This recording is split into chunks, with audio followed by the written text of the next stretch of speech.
আমরা যে হজ করি, হজের মধ্যে বেশিরভাগ যে অনুষ্ঠানগুলো আমরা করি, এই হজটি কিন্তু অধিকাংশই আল্লাহর ওলিকে কেন্দ্র করে। আল্লাহর ওলিকে অনুসরণ করা হয় হজের মাধ্যমে, এবং আল্লাহর নবী এবং রসুলকেও অনুসরণ করা হয় হজের মাধ্যমে। কিভাবে? হজের মধ্যে কি কি আছে? হজের মধ্যে আছে তোয়াফে কাবা,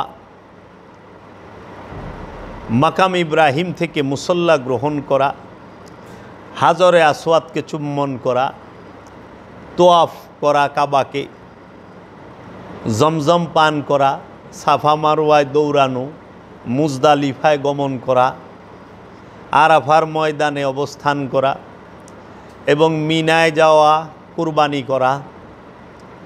আর সর্বপ্রথম যে বিষয়টি, এহরামের কাপড় পরা। এহরামের কাপড় পরে কাবাঘরে প্রবেশ করতে হয়, কাবার সামনে আসতে হয়।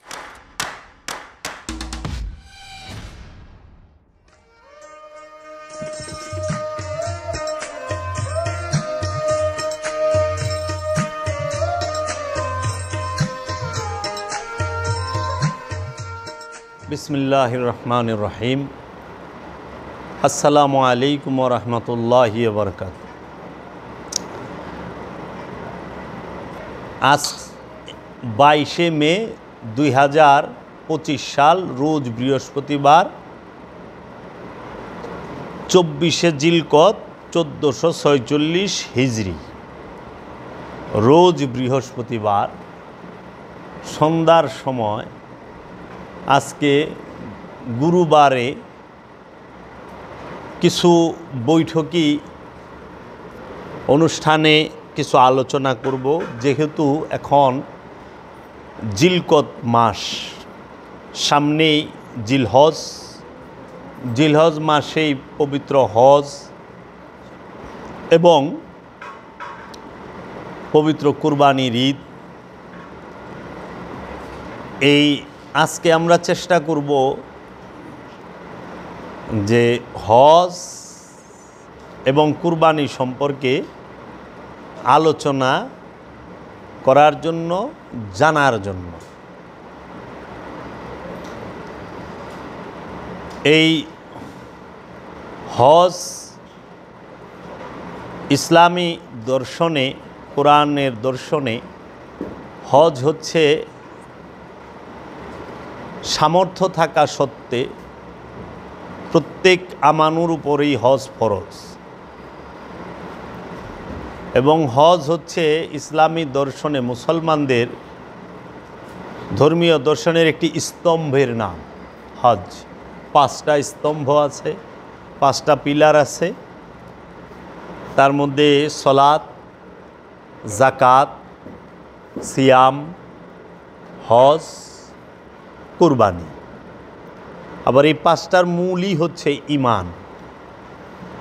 ঈমান, সলাত, জাকাত, সিয়াম, হজ, কুরবানি। এই হজের কথা কোরআনুল কারিমে স্পষ্টভাবে এসেছেন। কোরআনুল কারিমের মধ্যে হজ সম্পর্কে অনেকগুলো আয়াত এসেছে। হজের দলিল কোরআনুল মাজিদের মধ্যে আছে।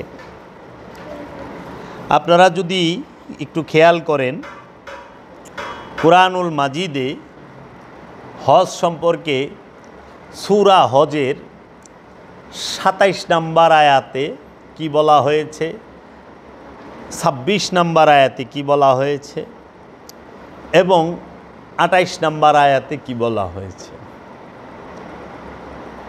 আপনি যদি খেয়াল করেন সূরা হজ আয়াত নাম্বার 27, সেখানে আল্লাহ রাব্বুল আলামিন বলতেছেন, আমি শব্দে শব্দে অর্থটি করতেছি। আমার প্রাণপ্রিয় মুর্শিদ কালান্দার বাবা জাহাঙ্গীর বা ইমান আল সুরেশ্বরী ওফি আনহুর লিখিত শব্দে শব্দে হুবহু অনুবাদ এই কোরআনুল মাজিদ থেকে। এই কোরআনুল মাজিদটি শব্দে শব্দে হুবহু অনুবাদ এবং অনেক কোরআনুল মাজিদের অনুবাদ থেকে আমি দেখেছি। বিসমিল্লাহির রহমানির রহিম। ওয়া আযিন ফি নাসি বিল হজ্জি ইয়াতুকা রিজালাও ওয়া আলা কুল্লি দামিরি ইয়াতিনা মিন কুল্লি ফাজ্জিন আমিকিন। এর অর্থটি হচ্ছে, এবং ঘোষণা দাও মানুষদের মধ্যে হজের তোমার নিকটে আসিবে পায়ে হাঁটিয়া এবং শীর্ণকায় সর্বপ্রকার উটের উপর, তাহারা আসিবে সব রকম দূরবর্তী পথ হইতে। সূরা হজ আয়াত নাম্বার ২৭। এর হুবহু বাংলা অর্থটি হচ্ছে ওয়া এবং আযিন ঘোষণা দাও। ঘোষণা দেওয়ার আরবি হইল আযিন। ঘোষণা দাও ফি মধ্যে নাসি মানুষের বিল হাজ্জি হজের ইয়াতুকা তোমার নিকট আসিবে। ইয়াতুকা তোমার নিকট আসিবে। কার নিকট আসবো? ইব্রাহিম আলাইহিস সালামের নিকট হজ করার জন্য।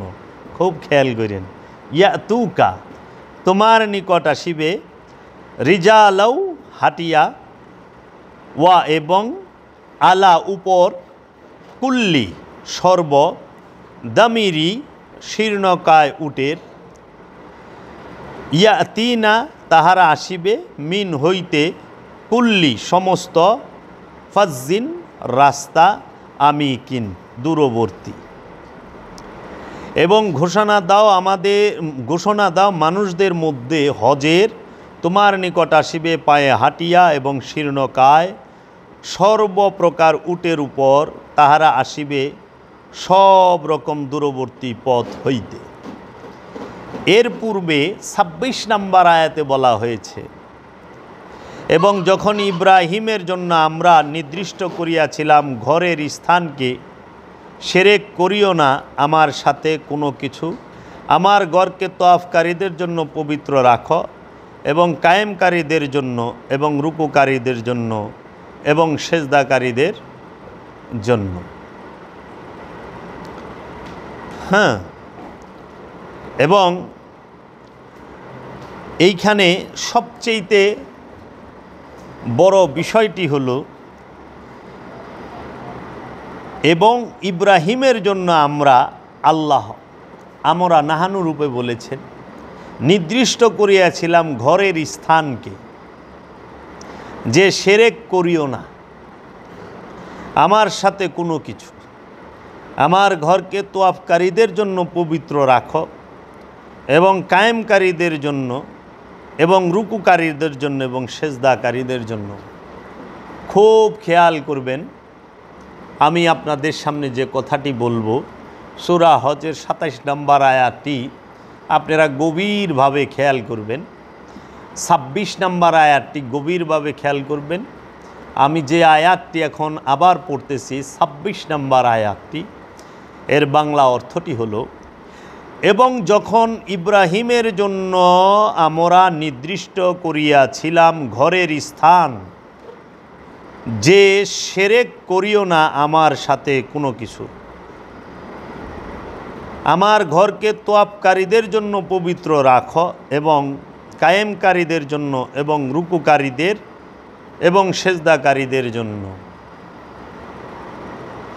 এখন খেয়াল করার বিষয় হলো, আল্লাহ যেখানে বলতেছেন আমার ঘরকে তওয়াফকারীদের জন্য পবিত্র রাখো এবং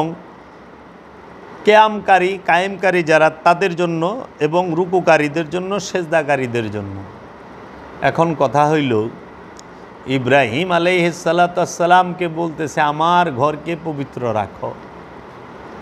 তো আমরা দেখতে পাই কাবা ঘর নির্মাণ করেন ইব্রাহিম আসসালাতু ওয়াস সালাম হজরত ইসমাইল আলাইহিস সালামকে নিয়ে। তখন ইব্রাহিম আলাইহিস সালামের জাহিরি বয়স আমরা যতটুকু জানি ১০০-র উপরে। 100 বৎসরের উপরে।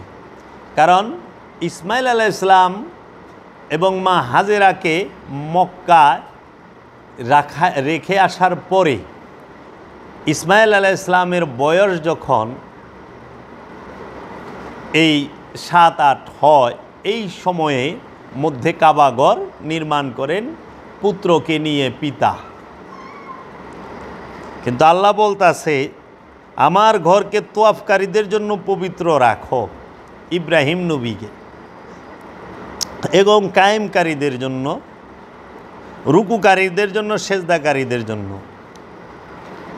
তার মানে কি রুকুকারী আগেও ছিল, সেজদাকারী আগেও ছিল, কায়েমকারী কিয়ামকারী সলাৎকারী আগেও ছিল। আমরা এখান থেকে এইটার আভাস পাই। এবং এই আয়াত থেকে আমরা এইটুক বুঝতে পারি যে আমরা কাবার যে দুইটি রূপ, জাহের আর বাতেন, সব জিনিসেরই দুইটা দিক আছে, একটি জাহের একটি বাতেন, একটি ভেতরের দিক একটি বাহিরের দিক, একটি আনুষ্ঠানিক দিক একটি মূল দিক, আনুষ্ঠানিক দিক মূল দিক, একটি আসল একটি রূপক। তার প্রমাণ আমরা পাই কুরআনুল মাজিদে আল্লাহ বলছেন হুয়াল আউয়ালু ওয়াল আখিরু ওয়াজ জাহিরু ওয়াল বাতিন। তিনি আল্লাহ, তিনি আউয়াল আদি, তিনি আখের, তিনি শেষ, তিনি জাহের প্রকাশ, তিনি বাতিন গোপন। প্রত্যেকটা জিনিসের দুইটা দিক আছে, একটি মেজাজি কাবা একটি হাকিকি কাবা।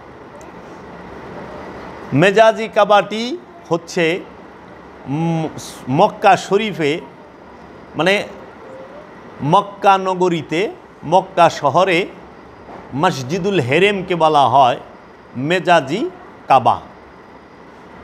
মেজাজি কাবাটি বাক্কায় অবস্থান করে। মক্কা শহরের বাক্কা নামক স্থানে মসজিদুল হেরেম অবস্থান করে। এই মসজিদুল হেরেম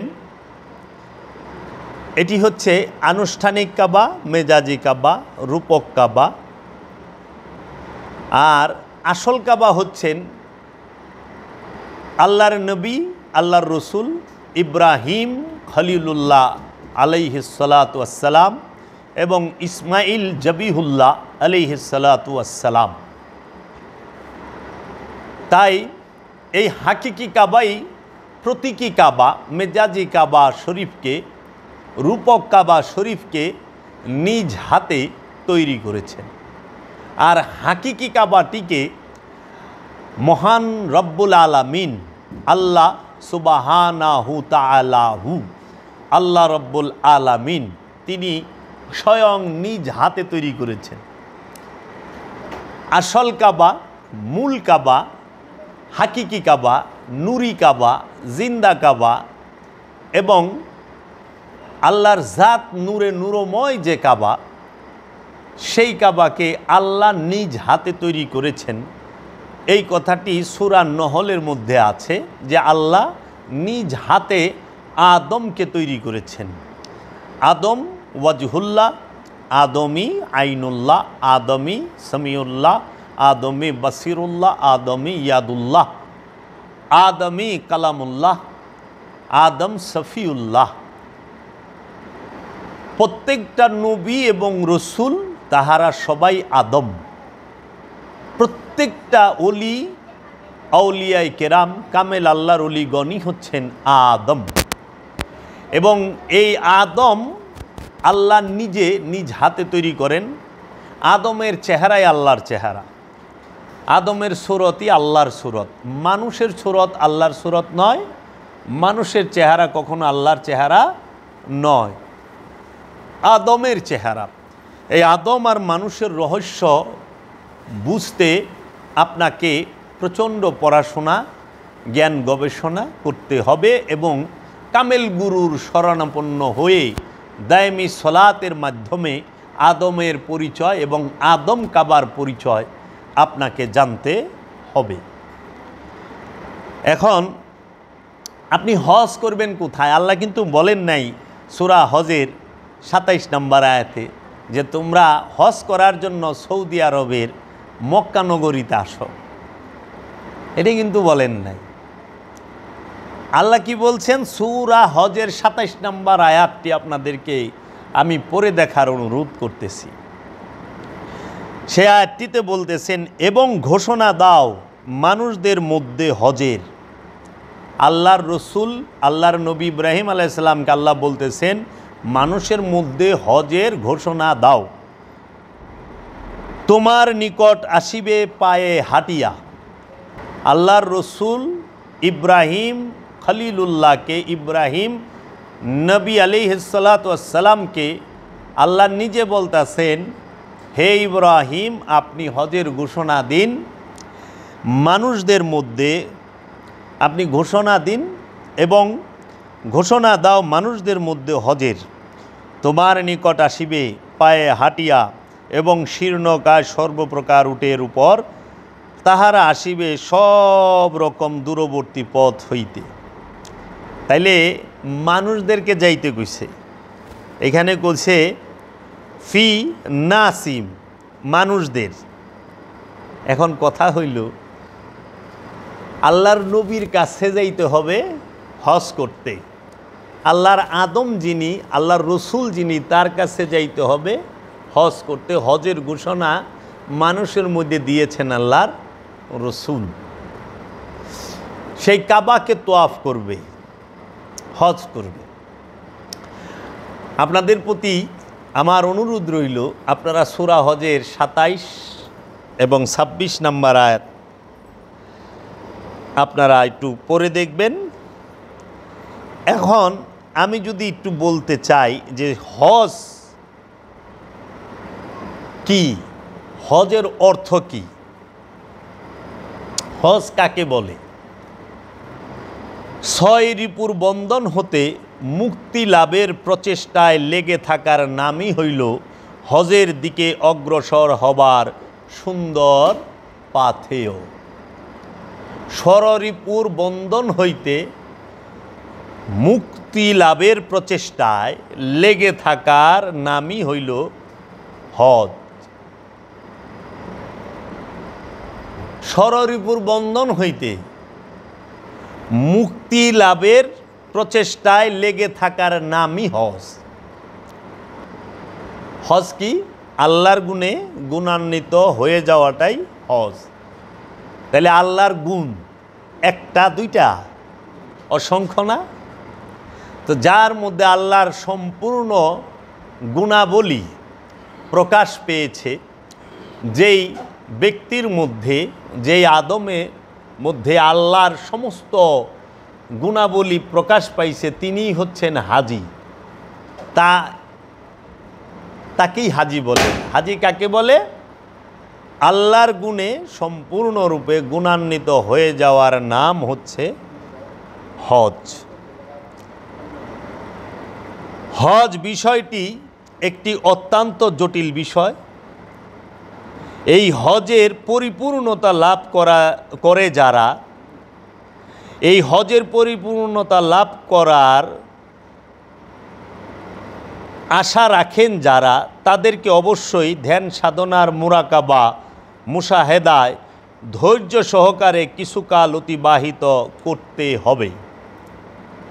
বন্ধনটিকে আল্লাহর জন্য উৎসর্গ করতে হবে এবং ইহা ধীরে ধীরে অভ্যাসের মাধ্যমে ধ্যান সাধনাটি করে যেতে হবে। এখন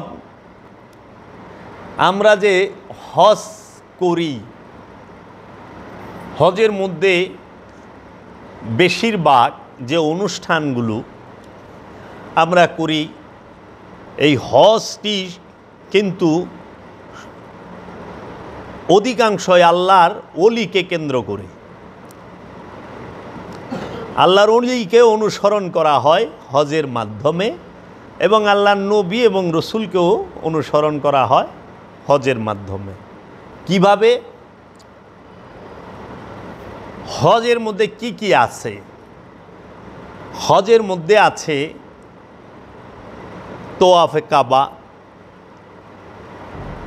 মাকাম ইব্রাহিম থেকে মুসল্লা গ্রহণ করা, হাজরে আসওয়াদকে চুম্বন করা, তোয়াফ করা কাবাকে, জমজম পান করা, সাফা মারওয়ায় দৌড়ানো, মুজদালিফায় গমন করা, আরাফার ময়দানে অবস্থান করা এবং মিনায় যাওয়া, কুরবানি করা। আর সর্বপ্রথম যে বিষয়টি এহরামের কাপড় পরা। এহরামের কাপড় পরে কাবাগরে প্রবেশ করতে হয়, কাবার সামনে আসতে হয়। তো এই হজ আপনাকে মুরাকাবা মুশাহেদার যে হাকিকি শিক্ষাটা সম্পূর্ণরূপে এটা দেয়। এহরামের কাপড় পরিধান করতে হয় তায়েফের এখান থেকে। এহরামের কাপড় কি? শিলি ছাড়া। এহরামের কাপড় রং হইল সাদা, কোনো রঙিন কাপড় পরা যাবে না হজের সময়।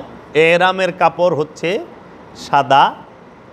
এহরামের কাপড়ে শিলি থাকে না, শিলি ছাড়া কাপড় পরতে হবে এবং এহরামের কাপড়ের মধ্যে পকেট থাকে না। শিলি নাই, পকেট থাকবো কই থেকে?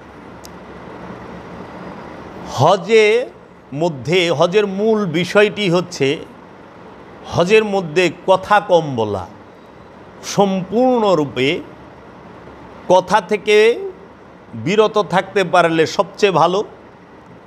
আর নাহলে অতি সীমিত কথা বলা,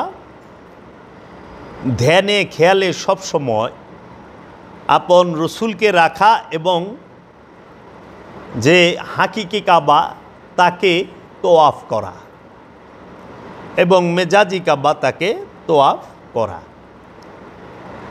এখন আপনি হজ করতে গেছেন, হজের মধ্যে সবই ধরতে গেলে আল্লাহর ওলির এবং আল্লাহর রসুলের সুন্নত আমরা পালন করি।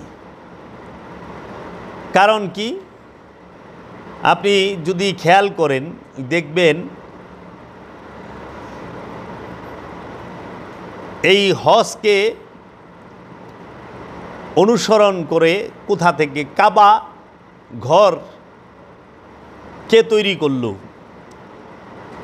কাবা ঘর সর্বপ্রথম তৈরি করেছেন, একটু শরীয়তি ওয়াস নসিহত দরকার আছে। আমরা জানতে পাই কাবা ঘর তৈরি করেন, যেটা আনুষ্ঠানিক কাবা, মেজাজি কাবা, রূপক কাবা, সেইটা সর্বপ্রথম ফেরেশতারা।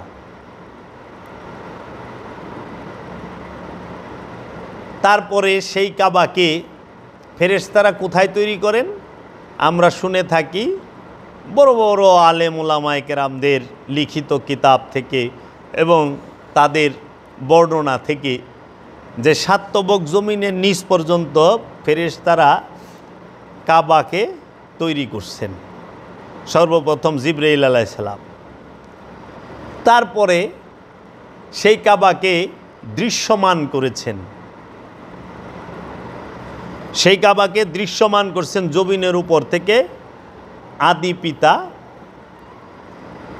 প্রথম মানব, প্রথম পরিপূর্ণ মানব, কমপ্লিট ম্যান, হযরত আদম আলাইহিস সালাম, আদম সফিউল্লাহ। এবং খুব একটা উঁচা করে নাই, আমরা যতটুকু শুনতে এবং জানতে পারি, হাইটটা কম ছিল। তখন এই কাবাগরকে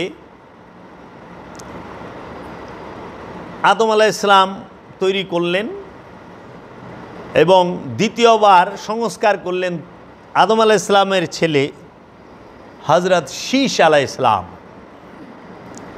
তিনি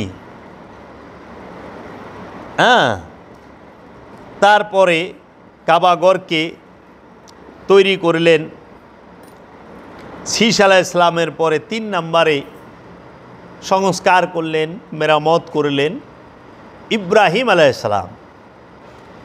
এখানে আপনাদের একটি তথ্য জেনে রাখা ভালো। সেই তথ্যটি হচ্ছে ইব্রাহিম আলাইহিস সালাম যখন কাবা সংস্কার করেন, মেরামত করেন, তার পূর্বে 2 জনে কাবা সংস্কার এবং মেরামত করেছেন। একজন শীশ আলাইহিস সালাম একজন আদম আলাইহিসসালাম। আদম আলাইহিসসালামের জমানায় কাবাঘরের ছাদ ছিল না উপরে, এবং শীষ আলাইহিসসালামের জমানায়ও কাবাঘরের ছাদ ছিল না, এবং ইব্রাহিম আলাইহিসসালাম এবং ইসমাইল আলাইহিসসালাম যে কাবাঘর তৈরি করেছেন সেই সময়ও কাবাতুল্লাহ, কাবা বাইতুল হেরেম, মসজিদুল হেরেমের উপরে ছাদ ছিল না। এখন কথা হইল, কাবার মধ্যে আল্লাহ থাকে, তাই না? কাবা আল্লাহর ঘর। কাবা মানেই হচ্ছে লক্ষ্য, আর কেবলা মানেই হচ্ছে উদ্দেশ্য। লক্ষ্যে পৌঁছাবার জন্য উদ্দেশ্যর প্রয়োজন হয়। তো কাবা আমাদের কেন মূল লক্ষ্য? কারণ কাবা আল্লাহর ঘর, আল্লাহ কাবার মধ্যেই থাকেন। আল্লাহ রব্বুল আলামিন এই মেজাজি কাবা এবং হাকিকি কাবা দোনো কাবার মধ্যেই জাত এবং সিফাত রূপে আছেন। সিফাতি কাবার মধ্যে, মেজাজি কাবার মধ্যে আল্লাহ মেজাজি রূপে, সিফাত রূপে আছেন। আর জলিল কাবা আর খলিল কাবা, খলিল কাবা হচ্ছে ইব্রাহিম আলাইহিসসালাম যে কাবা ঘর তৈরি করেছেন সেটাকে বলা হয়। আর জলিল কাবা হচ্ছেন ইব্রাহিম খলিলুল্লাহ আলাইহিসসালাম এবং ইসমাইল জবিহুল্লাহ এবং আদম সফিউল্লাহ নবী আলাইহিসসালাম, তিনারা নিজেরাই জলিল কাবা, যেখানে আল্লাহ জাত এবং সিফাত রূপে অবস্থান করেন, আদমের মধ্যে, নবীর মধ্যে, রসুলের মধ্যে, অলির মধ্যে। আর ওই মেজাজি কাবায় গুণাবলী রূপে, সিফাত রূপে থাকেন। এখন আমাদের অধিকাংশ মানুষেরই জানা ছিল না যে পবিত্র মক্কা নগরীতে বাক্কা নামক স্থানে যে মসজিদুল হেরেম বাবা আদমের দ্বারা তৈরি হয়েছেন, হজরত শীষ আলাইহিসসালামের দ্বারা তৈরি হয়েছেন, এবং ইব্রাহিম খলিলুল্লাহ আলাইহিসসালাম যে সংস্কার করেছেন ইসমাইল আলাইহিসসালামকে নিয়ে, সেই কাবাঘরের ছাদ ছিল না। এই ছাদটি অনেক পরে দেওয়া হয়, যেহেতু আজকে কাবা, হজ, কুরবানি। তাই এই বিষয়ে আমার মনে হয় আপনাদের অজানা কিছু তথ্য জানাইলে উপকৃত হবেন। তো ইব্রাহিম আলাইহিসসালামের পূর্বেও 7 জন নবী ছিলেন কোরআনে বর্ণিত। এই 7 জন নবী হচ্ছেন ইব্রাহিম নবীর আগে, ইব্রাহিম আলাইহিসসালামের আগে। সেই 7 জন নবীকে আদম সফিউল্লাহ, হজরত শীষ আলাইহিসসালাম, হজরত নূহ আলাইহিসসালাম, হজরত দাউদ আলাইহিসসালাম এবং হজরত সালেহ আলাইহিসসালাম এবং হজরত ইউনুস আলাইহিসসালাম এবং হজরত ইদ্রিস আলাইহিসসালাম।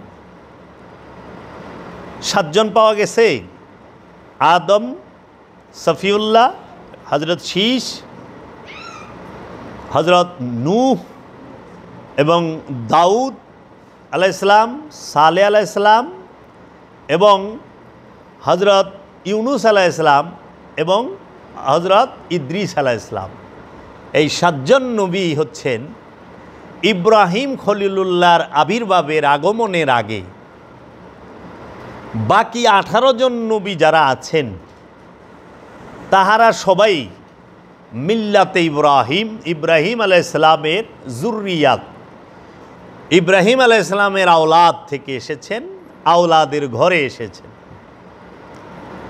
এর জন্য মসজিদুল হেরেম এবং মসজিদুল আকসা দুটোই হচ্ছে এই মিল্লাতে ইব্রাহিম যাহারা, এই ইব্রাহিম আলাইহিসসালামের যাহারা উম্মত, যাহারা বংশ, যারা অনুসারী, যাহারা ঘরানা, তাদেরকে আল্লাহ নাম দিছে মুসলিম। মুসলিম নামটা দিছে ইব্রাহিম আলাইহিসসালাম নিজে, এবং ইব্রাহিম আলাইহিসসালামের জবান দিয়ে রবে। মুসলিম শব্দের অর্থ হইল আত্মসমর্পণকারী। এখন কথা হইল, কাবা শরীফের মধ্যে আগে আল্লাহ আসছে মসজিদুল হেরেম নামক মেজাজি কাবা, রূপক কাবা। এই যে প্রতীকী কাবা ঘর, সেই কাবা ঘরে কি আল্লাহ প্রথম প্রবেশ করেছে? না, আদম সফিউল্লাহর, আদম আলাইহিস সালামের কলবের মধ্যে এবং আদম আলাইহিস সালামের ভেতরে আল্লাহ আগে প্রবেশ করেছেন। কারণ আমরা দেখতে পাই হাকিকি কাবার মধ্যে আল্লাহ আগে ছিলেন। কেমনে, কিভাবে? সেটা হইল আল্লাহ সূরাতুল বাকারায় বললেন, ইন্নী জাইলুন ফিল আরদে খলিফা, নিশ্চয়ই আমি পৃথিবীর মধ্যে আমার প্রতিনিধি প্রেরণ করব, খলিফা প্রেরণ করব। তখন ফেরেশতারা বললেন, আল্লাহ আপনি কি তাদেরকে প্রেরণ করবেন যাহারা রক্তপাত করে, মারামারি করে, হানাহানি করে তাদেরকে? কারণ আদমের পূর্বেও জিন ছিল, আজাজিল ছিল আদমের আগে। জিন জাতি, ফেরেশতা জাতি আদমের আগে ছিল। মানুষও ছিল আদমের আগে, সেইগুলো পরিপূর্ণ মানুষ ছিল না, বন মানুষ ছিল। আদম মানেই হচ্ছে কমপ্লিট ম্যান, পরিপূর্ণ মানব। তাহলে মানবের পরিপূর্ণতা কখন আসে? মানবের পরিপূর্ণতা তখনই আসে যখন মানুষের নফসের সাথে রূহ প্রকাশ হয়, রবের প্রকাশ এবং বিকাশ ঘটে, তখন সে পরিপূর্ণ মানব হয়। এর পূর্বে সে পরিপূর্ণ মানব না, মানুষ। তাই মানুষকে মানুষ হইতে বলা হয়েছে। শুধু প্রাণের খাসিলত, শুধু মানুষের খাসিলত ভালো না। মানুষ নিয়ে কোরআন যতটি আয়াত বলছে সবটি খারাপ গুণ, আর আদমের গুণ সব পরিপূর্ণ, কমপ্লিট, পরিপূর্ণ, অ্যাবসলিউটলি ভালো। তাই মানুষ আর আদমের মধ্যে আসমান জমিন তফাত। আদম হচ্ছে পরিপূর্ণ মানব, আর আদমের পূর্বে যারা ছিলেন নফসের অধিকারী, খান্নাসের অধিকারী, তারা পরিপূর্ণ না, তারা ছিল জঙ্গলি মানব, অসুর মানব।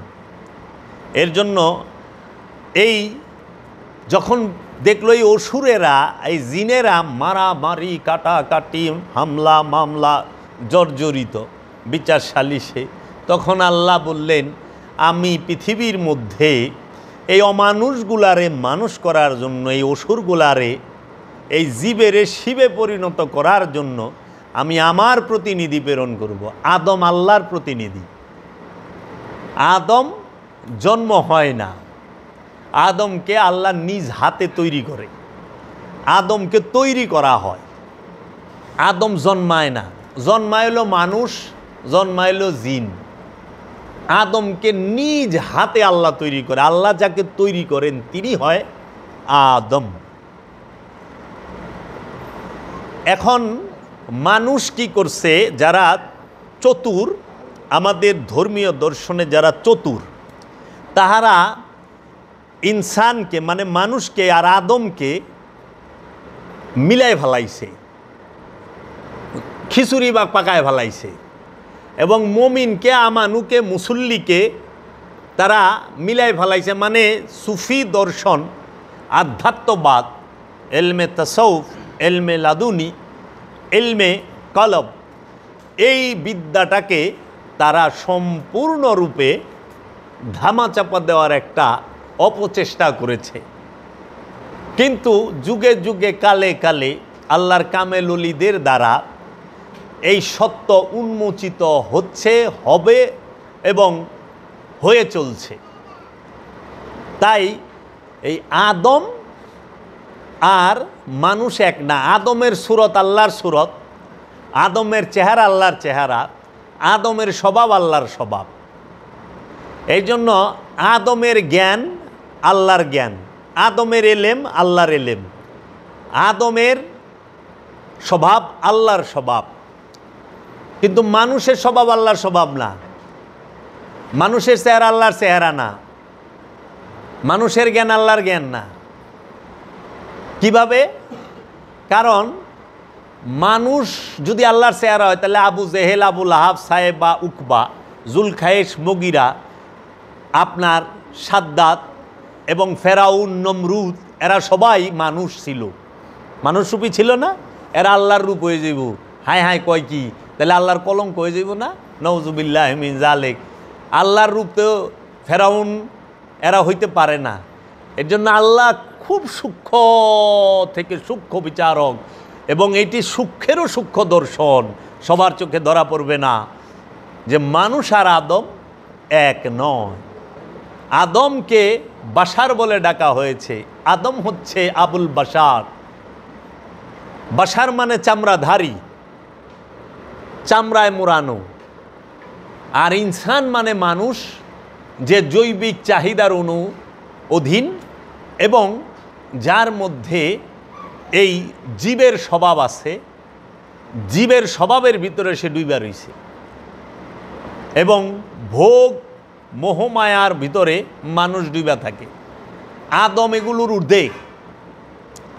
তাই আল্লাহ কইল, আমি আদমকে আমার খলিফা নির্বাচন করুম। ফেরেশতারাগুলো যে মারামারি হানাহানি করব, আমাকে ফিরাইতে ফিরাইতে না জান থাকে না আমাকে।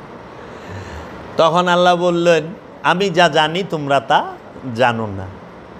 আদম আর জিন আর ইনসান এক না।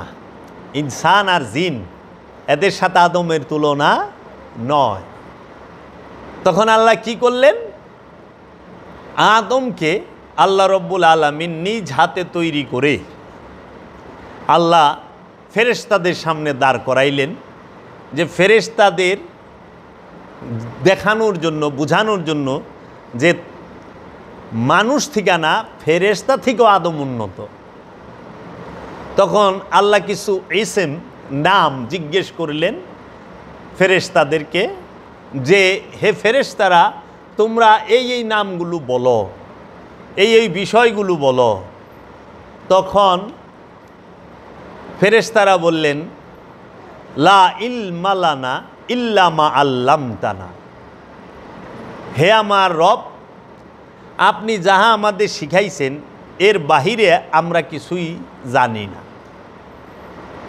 তখন আল্লাহ বললেন যে আপনি আদম, তুমি এই নামগুলো বইলা দাও। তখন আদম ঘর ঘর করে সমস্ত নামগুলো বইলা দিল।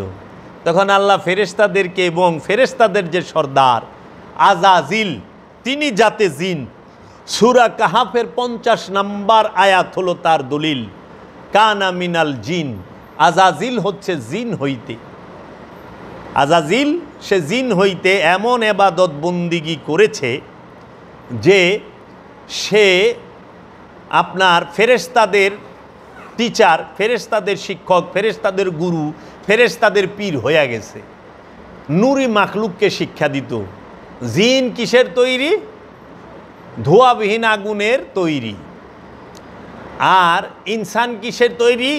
পুরা ঠনঠনা শুকনা মাটি হইতে, গোলা গন্ধযুক্ত পানি হইতে, কাদা মাটি হইতে, লাফানো পানি হইতে, শুক্রাণু এবং বীর্য হইতে ইনসানকে আল্লাহ তৈরি করেছে। আর ফেরেশতা কিসের তৈরি? ফেরেশতা হচ্ছে আল্লাহর সিফাতি নূরের তৈরি, জাত নূরের না, সিফাতি নূরের তৈরি। আবার এই ফেরেশতার কোনো প্রকার নফস নাই, রু নাই, এবং খান্নাসরূপী শয়তানও ফেরেশতার সাথে দেওয়া হয় নাই। ফেরেশতাদের প্রাণ নাই। ফেরেশতাদের মধ্যে ব্যক্তি স্বাধীনতা, সীমিত স্বাধীন ইচ্ছাশক্তি তথা খান্নাসরূপী শয়তানটা নাই। এবং ফেরেশতাদের মধ্যে রূপী আল্লাহ রব নাই। ফেরেশতারা আল্লাহর সিফাতি নূরের তৈরি, আজ্ঞাবহ। তারা হুকুমের দাস, হুকুম করা মাত্র কর্ম করে। এর জন্য ফেরেশতারা তৌহিদ অবস্থান করে, তৌহিদবাসী। এই জগতে একমাত্র জিন এবং ইনসানকে সীমিত স্বাধীন ইচ্ছাশক্তি দেওয়া হয়েছে। জিন এবং ইনসান সীমিত স্বাধীন ইচ্ছাশক্তির অধিকারী। এখন আজাজিলের একটা ঘমন্ড, একটা অনেক অহংকার আছে। সে ফেরেশতাদের ইমাম। সে সারাক্ষণ নূরি মাখলুকদেরকে শিক্ষা দেয়, তাদের নেতা, তাদের সর্দার, তাদেরকে হুকুম করে, পরিচালনা করে। তার খুব পাওয়ার, ঘমান, এবং সে এত পরিমাণ ইবাদত করেছেন যে 6 কোটি বছর বলা হয়। 6 কোটি বছর সে বলে ইবাদত কইরা এই পদমর্যাদায় উন্নীত হয়েছেন আজাজিল, যে হজরত আজাজিল আলাইহিস সালাতু ওয়াস সালাম যাকে বলা হয়। তো সেই আজাজিল আলাইহিস সালাম সহ ফেরেশতারা সহ যখন দাঁড়ানো, উত্তর দিতে পারল না প্রশ্নের, আদম দিল, তখন আল্লাহ কইল, যেই মুহূর্তে আমি আদমের মধ্যে রূহ ফুঁকে দেব, সঙ্গে সঙ্গে হে ফেরেশতারা সেজদা দিবা। ওয়ানুফাক্তু মিন রুহি, আমি আমার হইতে, রব্বুল আলামিন বললেন, আমি রব আমা হইতে রূহ ফুঁকে দিলাম। কোথায়? আদমের মধ্যে। অনুফাক্তু মিন রুহি উসজুদুল আদামা, আমি আমা হইতে রূহ ফুঁকে দিলাম আদমের মধ্যে, হে ফেরেশতারা আদমকে সেজদা করো। ফাসাজাদু, সবাই সেজদা দিল ফেরেশতারা, ইল্লা ইবলিস, ইবলিস সেজদা দিল না, অহংকারী দিল না। কেন? কানা মিনাল জিন, সে ছিল জিন হইতে। সকল ফেরেশতারা সেজদা দিছে, ফেরেশতাদের সর্দার ইমাম আজাজিল দেয় নাই। কেন? তিনি সেজদা না দেওয়াতে আল্লাহ বললেন, কিসে তোমাকে বারণ করলো হে আজাজিল, তুমি সেজদা দিলা না যাকে আমি নিজ হাতে তৈরি করেছি? তখন আজাজিল বলল, ওয়াকানা ওয়াস্তাকবারা মিনাল কাফিরিন, সে কাফেরের অন্তর্ভুক্ত হলে সে কি বলল? আনা, 3টা শব্দ উচ্চারণ করছে, আনা, আমি, খাইরুম, উত্তম, মিনহুম, তাহা হইতে, হুয়া খালাকতানি মিন তিন, আনা খলাকতানি মিন নার, আমি আদম হইতে উত্তম। কেননা আদম তৈরি হয়েছে, আপনি আদমকে তৈরি করেছেন মাটি থেকে, আর আমাকে আপনি তৈরি করেছেন ধোঁয়াবিহীন আগুন হইতে। মাটি নিম্নগামী আর আগুন ঊর্ধ্বগামী, এর জন্য আমি উত্তম। তখন আল্লাহ বললেন যে তুই অহংকারী ইবলিস, তুই বাইর হয়ে যা এখান থেকে, এই পদমর্যাদায় জান্নাতে থাকতে পারবা না, আর এই ফেরেশতাদের সর্দার এই স্থানেও থাকতে পারবা না, তুমি বের হয়ে যাও। কেন বের হইতে কইল? শয়তানের চোখে আদম মাটি, যারা ইবলিস তাদের চোখে নবী কি? মাটি। যারা ইবলিস শয়তান তাদের চোখে নবী কি? মাটি, রসুল কি? মাটি। যারা শয়তান এবং ইবলিস তাদের চোখে আদমের মধ্যে আল্লাহকে তারা দেখে নাই, আল্লাহর জাত নূরকে তারা দেখে নাই। আল্লাহ কখন সেজদা দিতে কইল?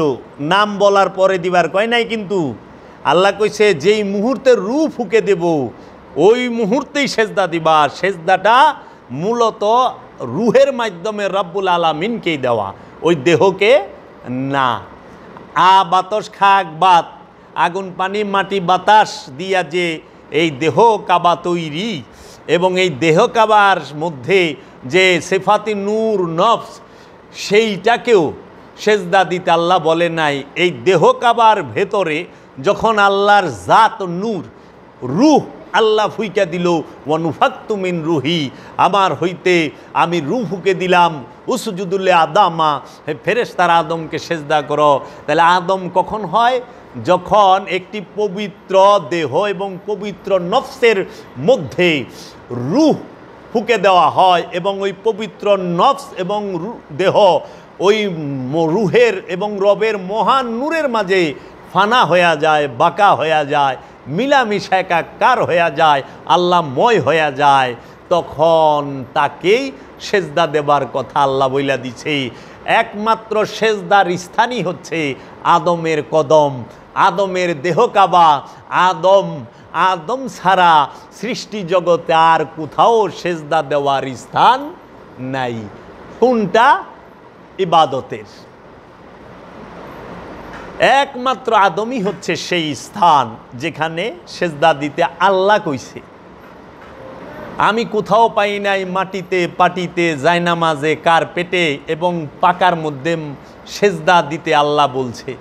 আমি কোরআন তন্ন তন্ন করে খুঁজে আমি এইটুক পেয়েছি যে আল্লাহ রব্বুল আলামিন আদমের কদমে সেজদা দিতে বলেছেন, আল্লাহ রব্বুল আলামিন নবী রসুলদের কদমে সেজদা দিতে বলেছেন এবং কোরআনে তার দলিল আছে।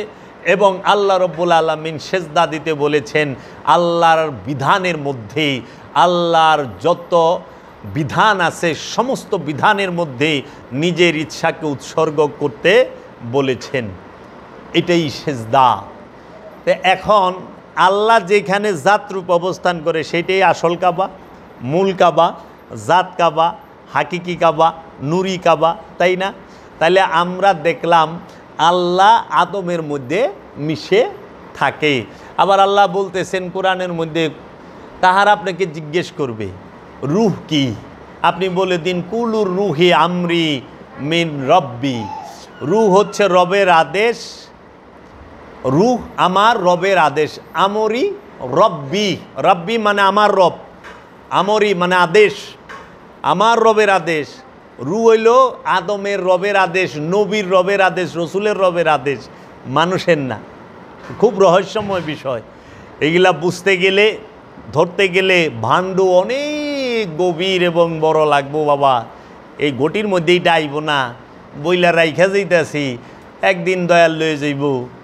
তখন অনাগত কালের যারা সাধক আছেন তারা অবশ্যই এটার গবেষণা করবেন এবং সূত্র পাবেন, যেরকম আমি পেয়েছি আমার মুর্শিদ দয়াল বাবা জাহাঙ্গীর, কালান্দার বাবা জাহাঙ্গীর বা ইমান আল সুরেশ্বরীর মোরাকাবা মুশাহেদার মাধ্যমে, তার সিনার এলেমের থেকে। তাইলে বাহ, সুন্দর বাবা, সুন্দর, অনেক সুন্দর। আহা, জয়। এই কাবা তাহলে আদমের মধ্যে আল্লাহ থাকে।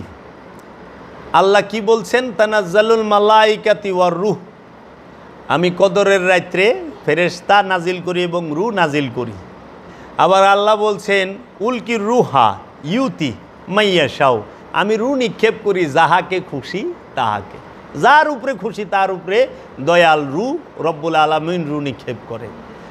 এখন সেই আদম আলাইহিস সালাম যখন এই পৃথিবীর বুকে, এই জমিনের বুকে আগমন করলেন, তিনি এই আসল কাবাকে বুঝার জন্য, আসল কাবাকে কিভাবে অনুসরণ করতে হবে তাহার জন্য এই একটি প্রতীকী এবং মেজাজি এবং রূপক একটি কাবাঘর নিজ হাতে তৈরি করলেন। তাহলে আল্লাহ আদমকে নিজ হাতে তৈরি করলেন, আর আদম আলাইহিস সালাম তিনি মক্কা নগরীর বাক্কা নামক স্থানে আদমের নিজ হাতে একটি ঘর তৈরি করলেন। সেই ঘরটি কাদামাটি দিয়ে তৈরি করলেন, পাথর দিয়ে তৈরি করলেন। কাবা কেন সবচেয়ে মর্যাদা সম্পূর্ণ এই জগতে? এর জন্য যে এই ঘরটির মধ্যে আল্লাহর নবী, আল্লাহর রসুল, আল্লাহর বান্দা, আল্লাহর অলি, আল্লাহর আব্দুহু আদম সফিউল্লাহ, তিনার নিজ হাতের স্পর্শ আছে। তিনি নিজ হাত দিয়ে এই কাবাঘর নির্মাণ করেছেন। তাহলে আল্লাহর ওলি, আল্লাহর নবী রসুলরা যেইখানে যাহা তৈরি করেন সেইটা মর্যাদার স্থান হয়, সেইটা তার উম্মত, তার অনুসারী, তার জাতের জন্য কি হয়? মিলন কেন্দ্র হয়। সেইটা তার জাতের জন্য কেবলা হয়। দলিল সূরা বাকারার 125 নম্বর আয়াতে আল্লাহ বলতেছেন যে ওয়াইদ জাআলনা বাইতা মাসাবাতাল লিন্নাস, আমি এই ঘরটিকে মানব জাতির মিলন কেন্দ্র হিসেবে কি করলাম? নির্বাচন করিলাম। মানব জাতির মিলন কেন্দ্র, মানব জাতির, মুসলমান জাতির কয় নাই, মানব জাতির মিলন কেন্দ্র, জাতি ধর্ম বর্ণ নির্বিশেষে সবার মিলন কেন্দ্র, সার্বজনীন মিলন কেন্দ্র যেটি, সেইটি হল আদম সফিউল্লাহ, আল্লাহর প্রেরিত মহাপুরুষ। এই আদম সফিউল্লাহ তিনি বসতেন যে স্থানে, সেই স্থানটি একটি পাথর ছিল। সেই পাথরটি ছিল, আমরা জানতে পারি শরীয়তের আলেম উলামায়ে কেরামদের কিতাব থেকে, যে হাজরে আসওয়াত বলে আমরা যাকে জানি, সেই হাজরে আসওয়াতই ছিল সাদা পাথর, আগে হোয়াইট স্টোন। এইটা পৃথিবীর মানুষের পাপ চুষতে চুষতে বলে কালো হয়েছে, আলেমগণ বলেন, এবং এটা আমরা বিশ্বাসও করি। এখন এই হাজরে আসওয়াতের উপরে বাবা আদম বসতেন, ওনার বসার আসন ছিল, তাই এই পাথরটির অনেক মূল্য। এটিকে জান্নাতি হাজর বলা হয়, জান্নাতি পাথর বলা হয়। কেন? আল্লাহর নবী বসছেন, আল্লাহর রসুল বসছেন, আল্লাহর ওলি, আল্লাহর আব্দুহু, আল্লাহর প্রিয় বান্দা বসছেন। সেইটাকে সবাই চুম্বন করত। কেন? আমাদের আদি পিতা এবং প্রথম পরিপূর্ণ মানবের আসন ছিল এটা। এটাকে চুম্বন করা আমাদের জন্য ওয়াজিব। আমরা হজে গেলে আজ হাজরে আসওয়াত চুম্বন করি। হাজরে আসওয়াত চুম্বন করলে গুনাহ মাফ হয়, এবং হাজরে আসওয়াত বলে কিয়ামতের দিন নেককার এবং বদকারের সাক্ষী হবে। তো হাজরে আসওয়াতের মধ্যে চুম্বন করি এর জন্য যে বাবা আদমের আসন। আপনারা কি এটা জানতেন যে হাজরে আসওয়াতের মধ্যে হযরত আদম আলাইহিস সালাম তিনি বসতেন? এই হাজরে আসওয়াতকে খুব সংরক্ষণ করে রাখা হয়েছে। এটা অনেক বড় ছিল, আস্তে আস্তে ছোট হয়ে গেছে। এবং আমরা এও শুনেছি যে হাজরে আসওয়াত যখন কাবা মেরামত করেন, হ্যাঁ, হযরত আব্দুল্লাহ ইবনে জুবায়েরের সময়, তখন এই হাজরে আসওয়াতের যে ভিতরের অংশ সেটা বলে সাদা ছিল, বাহিরের টুক কালো। এটুকু আমরা শুনতে পাই। আপনারা কি বুঝতে পারলেন কিছুটা যে হাকিকি কাবাটা কি আর মেজাজি কাবাটা কি? হাকিকি কাবা হইলে আল্লাহ নিজে তৈরি করছেন, আর রূপক কাবা, মেজাজি কাবা যেটা আমরা তোয়াফ করি, সেইটা হইল আদম আলাইহিস সালাম ওই কাবায় কাবা তৈরি করছেন। তাই বলা হয় কি জলিল কাবা, খলিল কাবা। জলিল কাবা হইল আদম আলাইহিস সালাম নিজে, আর খলিল কাবা হইল ইব্রাহিম আলাইহিস সালাম যেটা নিজ হাতে তৈরি করছেন সেইটা। আবার মহানবীকে বলা হয় কাবারও কাবা, বাবারও বাবা। আদমের আগমনও মহানবীকে কেন্দ্র করে, মহানবীর নূরে নূরময়, নূরে মোহাম্মদীর নূরে নূরময় হচ্ছে আদম। এর জন্য কাবারও কাবা, আবার বাবারও বাবা। আদম সবার পিতা, আদমের পিতাও মহানবী। কিসের? এই নূরের দিকে। এখন ইব্রাহিম আলাইহিস সালাম যে কাবা মেরামত করলেন, তাহার পূর্বে ঘটনাটা কি? এর পূর্বে নূহ আলাইহিস সালামের প্লাবন গেছে।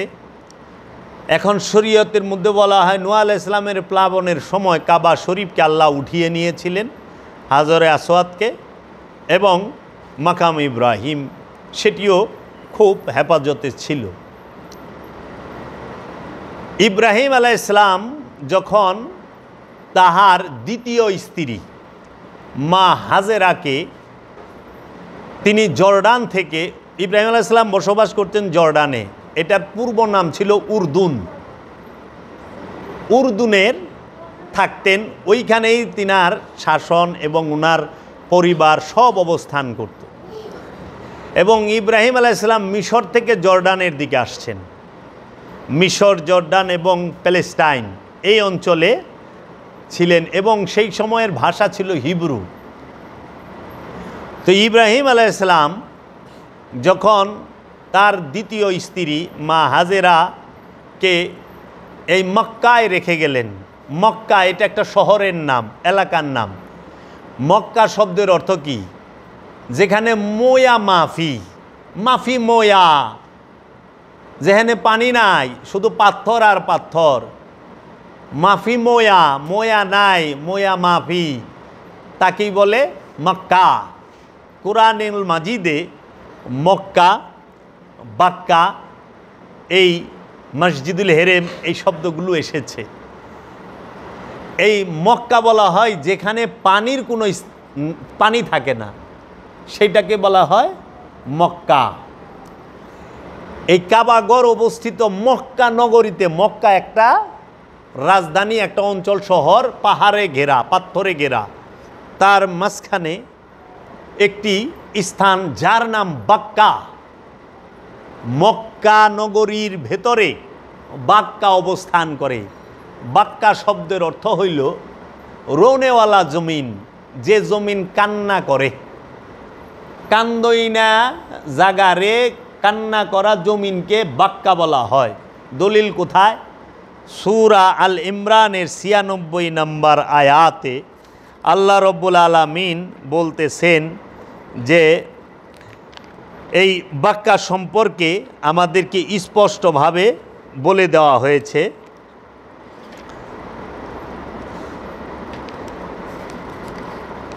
সূরা আল ইমরান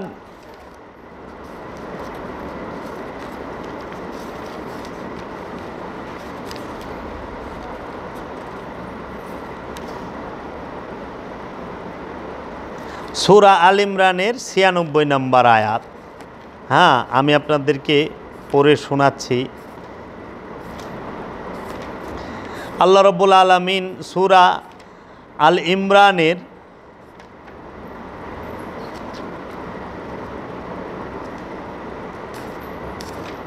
৯৬ নম্বর আয়াতে, সূরা আল ইমরানের ৯৬ নম্বর আয়াতে আল্লাহ রব্বুল আলামিন বাক্কা শব্দটি বলেছেন। আল্লাহ বলেছেন, ইন্না আউয়ালাল বাইত হুদিয়া লিন্নাস লাল্লাযী বিবাক্কাতা মুবারাকান ওয়া হুদাল্লিল আলামিন। নিশ্চয়ই মানুষের জন্য প্রথম ঘর নির্মিত হয়েছিল, যাহা ছিল বরকতময় বাক্কা নগরীতে, এবং আলম সমূহের জন্য হেদায়েতের ভিত্তি। ইন্না আউয়ালাল বাইত হুদিয়া লিন্নাস, সর্বপ্রথম যে ঘরটি আল্লাহ তৈরি করেন মানব জাতির হেদায়েতের জন্য, সেই ঘরটি কোথায় অবস্থান করে?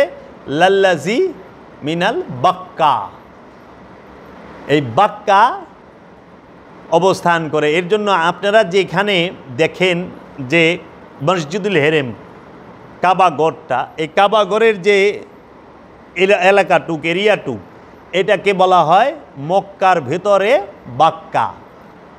বুঝছেন তো? এখন থাক, আমি হাকিকিটা কমু না, ওইটা কানে কানে কয়ে দিমুনি। ওটা আবার মিডিয়ায় কইলে মক্কা কি আর আজ পর্যন্ত কারা এই মক্কার বাক্কার এই বিষয়টা খোলাসা করতে পেরেছে? শুনছেন কেউ ওয়াজের মধ্যে মক্কা কারে কয় আর বাক্কা কারে কয়? মক্কার বাক্কারে এক করছেন। এখন এই মক্কা এবং বাক্কার মধ্যে পার্থক্য কি আপনারা তো বুঝতে পারলেন, তাই নয় কি? এই মক্কা নগরীর বাক্কার মধ্যে মসজিদুল হেরেম অবস্থান করে। আবার এই মসজিদুল হেরেমের কথা বলা হয়েছে। আবার এই কাবা ঘরকে বাইতুল আতিক নামে ডাকা হয়েছে। আবার এই কাবা ঘরকে অনেক নামে ডাকা হয়েছে, আমি শেষ দিকে বইলা দেব। তো ইব্রাহিম আলাইহিস সালাম যখন ইজিপ্ট থেকে, মানে মিশরের থেকে জর্ডানে, উর্দুনে আসলেন, উর্দুন থেকে তিনি তার স্ত্রীকে, দ্বিতীয় স্ত্রীকে মা হাজেরাকে এবং তার ছেলে ইসমাইল আলাইহিস সালামকে এই মক্কা নগরীতে রাইখা গেল। যেখানে পানি নাই, যে জায়গায় পানি নেই এই জায়গায় রাইখা গেল। কিছু খাবার দাবার দিয়া, শেষ খাবার দাবার। এখন কেমনে বসবাস করে এই স্থানে যেখানে পানি নাই, খাবার নাই, ধুধু মরুভূমি, কোনো বসতি ছিল না তখন, একটা বসতিও ছিল না তখন। সেই বসতি আপনার সেইখানে কোনো প্রকার বসতি ছিল না, কাবা ঘরে রাইখা গেল। ওই সময় কাবা কিন্তু তৈরি করে নাই, ওই অঞ্চলে রাইখা গেল। যখন বাচ্চা ৭-৮ বছরের, দেখতে আসছে। সেই সময় কাবাটা পুনর্নির্মাণ করেন, কিন্তু ওর পূর্বে যে বাবা আদম কাবা নির্মাণ করছেন সেইটা আছে, সেইখানেই রেখে গেলেন। এটার ভিতরে হাকিকি অনেক সুন্দর রহস্য আছে। বাবা আদম আলাইহিস সালাম কাবা ঘর নির্মাণ করলেন নিজ হাতে, নির্মাণ কইরা থুইয়া গেল কই আল্লাহর ঘর থুইয়া? প্রশ্ন হয় না? তিনি নিজ হাতে আল্লাহর ঘর বানাইলেন, আর যেখানে আল্লাহ থাকে ওই জায়গা থুইয়া আদম আলাইহিস সালাম কোথায় যাইব? প্রশ্ন আসে না? তাই আমি আর এর আগে বাড়ুম না। আমি আপনাদের অনুরোধ করুম, আপনারা এই বিষয়টা একটু জ্ঞান গবেষণা করবেন যে আল্লাহর ঘর কাবাতুল্লাহ আদম আলাইহিস সালাম তৈরি করে আদম আলাইহিস সালাম কোথায় গেলেন আল্লাহর ঘর থুইয়া? কারণ আদম আলাইহিস সালামের তো আল্লাহর ঘর থুইয়া অন্য জায়গায় যাওয়ানোর কথা না। আমরা যেন খুঁজি, তালাশ করি, তালাশ করলে গবেষণা করলে মিল পাবো, খোঁজ পাবো। তো বাবা আদম আলাইহিস সালাম কী করলেন? এই কাবাঘর বানায়, সেই কাবাঘরের এইখানে মা হাজেরাকেই ইব্রাহিম আলাইহিস সালাম রেখে গেলেন। পানি নাই, এখন খাবার নাই, খাবারের ক্ষুধা তো সহ্য করন যায়, কিন্তু পানির পিপাসা তো আর সহ্য করন যায় না। যায় গো? যায় না। তো পানির পিপাসা এমন লাগছে যে মা হাজেরা কি করলেন, তার সন্তান দুধ পান করে, স্তন পান করে, দুধ পান করে, উনি নিজে পিপাসিত, তো দুধ নাই বুকে, তো বাচ্চা খাইব কি? এর জন্য বাচ্চাকে কুলে কইরা ঘুরতাছে, কোনোখানে পানি নাই।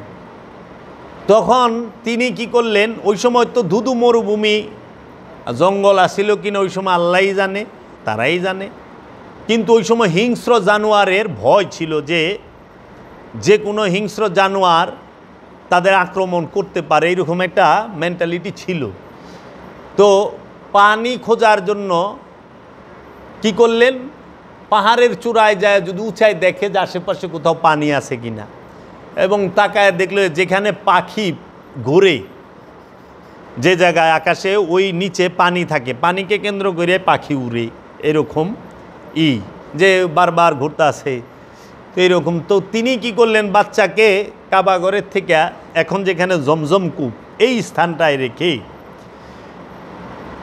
উনি দৌড়ায়া, দুইটা পাহাড় ছিল ছোট ছোট, একটির নাম হইল সাফা, আরেকটির নাম হইল মারওয়া। সাফা এবং মারওয়া পাহাড়ে দৌড়াইলেন, এই পাহাড় থেকে ওই পাহাড়ে, সাফা থেকে মারওয়া, মারওয়া থেকে সাফা। এই দুই পাহাড়ের দূরত্ব 450 মিটার। এই দুই পাহাড়ে কি করলেন, ওই বাচ্চারের রাইখা এই পাহাড়ে উঠে দেখলেন যে না, এদিকে নাই। পরে আবার একটু দূরত্ব দৌড়ায় যায়, যখন তিনি নিচের দিকে যান তখন স্পিরিটে উঠেন, যখন আস্তে আস্তে, কেন ওই বাচ্চারে দেখে যে বাচ্চারে কোনো হিংস্র প্রাণী আক্রমণ করে কিনা। এই সাফা মারওয়া দৌড়াইল, দেখলো ওহনো পানি নাই।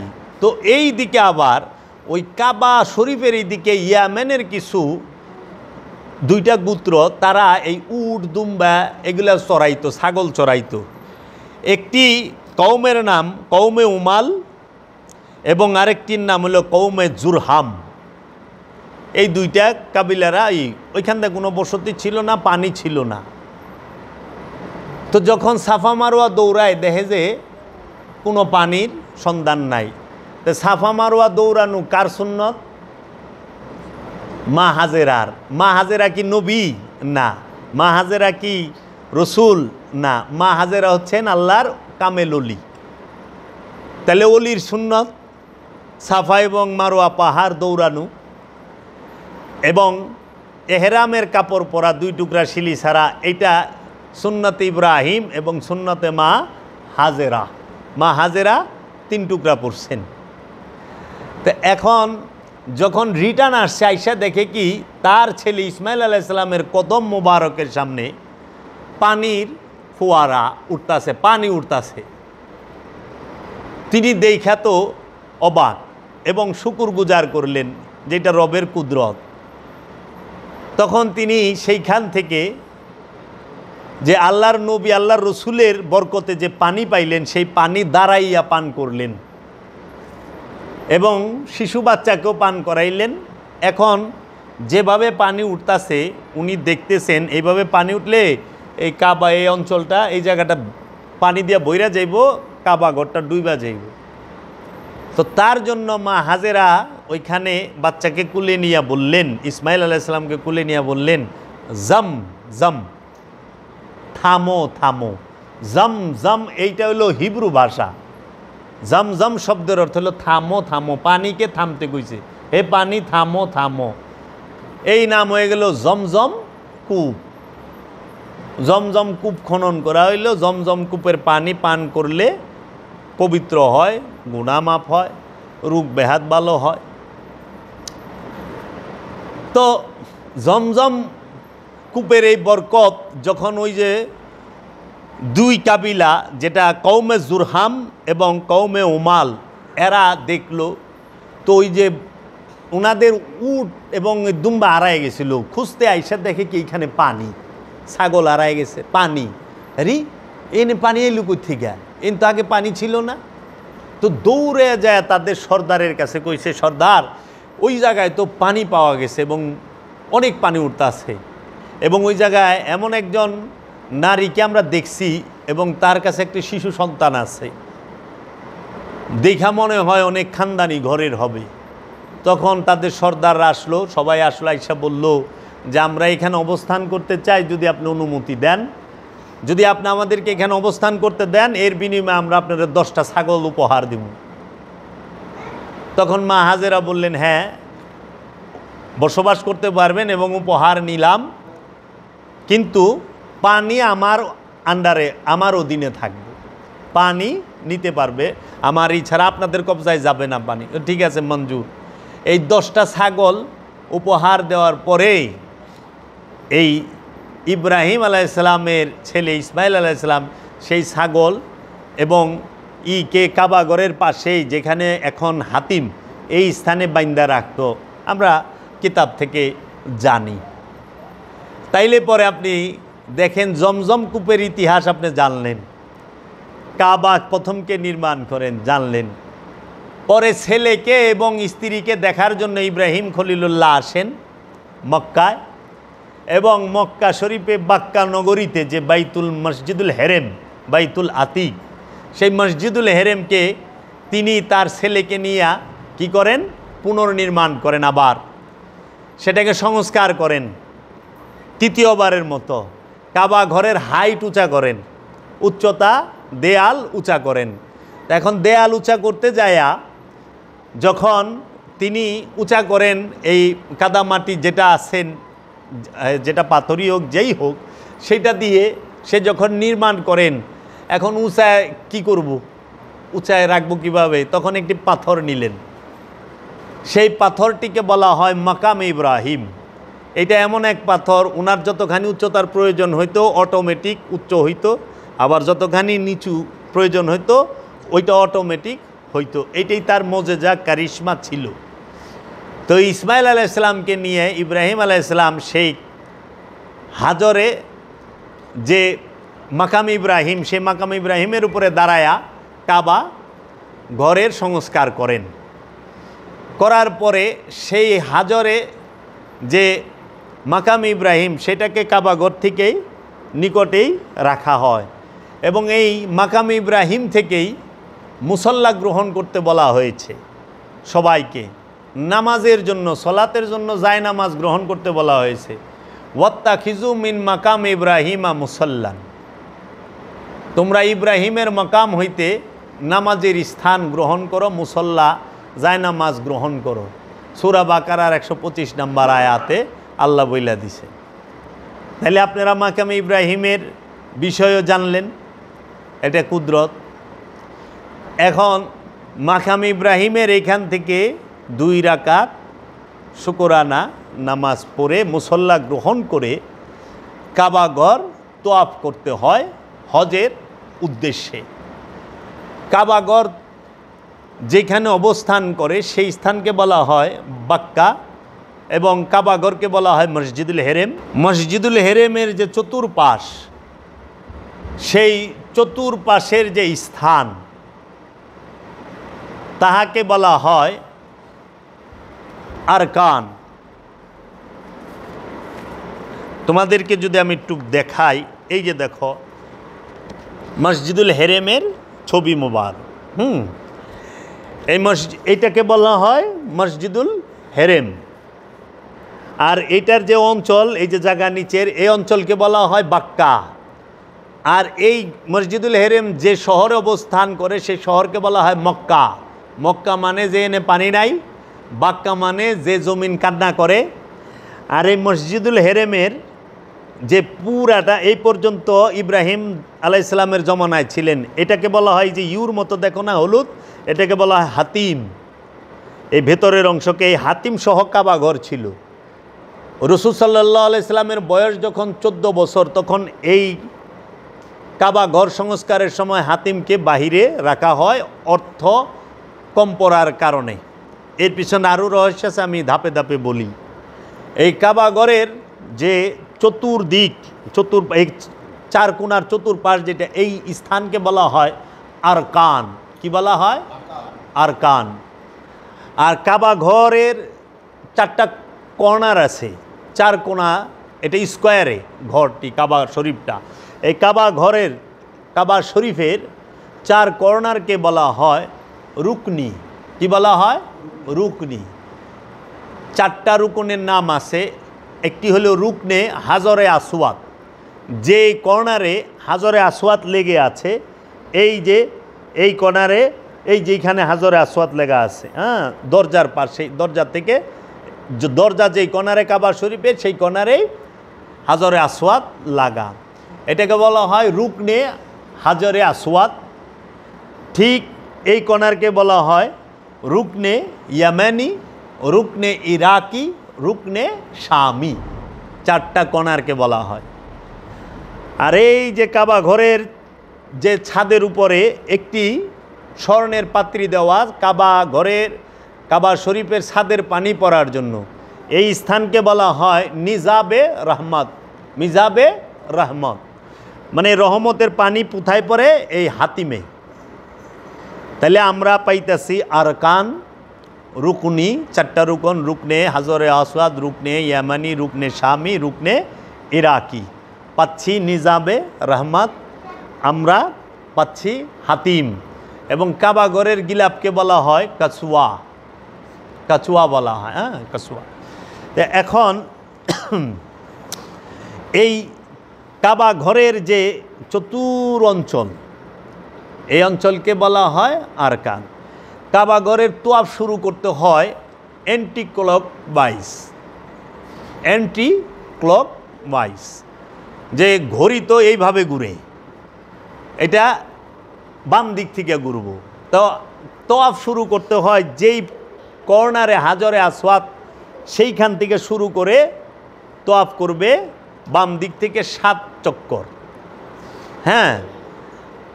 এই তোয়াফ যে স্থানে হাইটা হাইটা করে, এই স্থানকে বলা হয় মাতাফ। এইটা হইল হাতিম। এই যে এক কর্নারে যে হাজরে আসওয়াদ, কাবা ঘরের মধ্যে কি কি থাকে? হাতিম, হাজরে আসওয়াদ, রুকনে ইয়ামানি, রুকনে শামি, রুকনে ইরাকি, তারপরে মিজাবে রহমত, মাকাম ইব্রাহিম, তারপরে কাবার পুরো এলাকাকে, মানে যে কাবা ঘরটা যেখানে, এটার যে নিচে সমান্তরাল জায়গা না, যে জায়গায় তোয়াফ করে, এই স্থানকে বলা হয় মাতাফ। বুঝছেন? মাতাফ বলা হয়। বসেন বাবুজি। মাতাফ বলা হয় কাবা ঘরে, না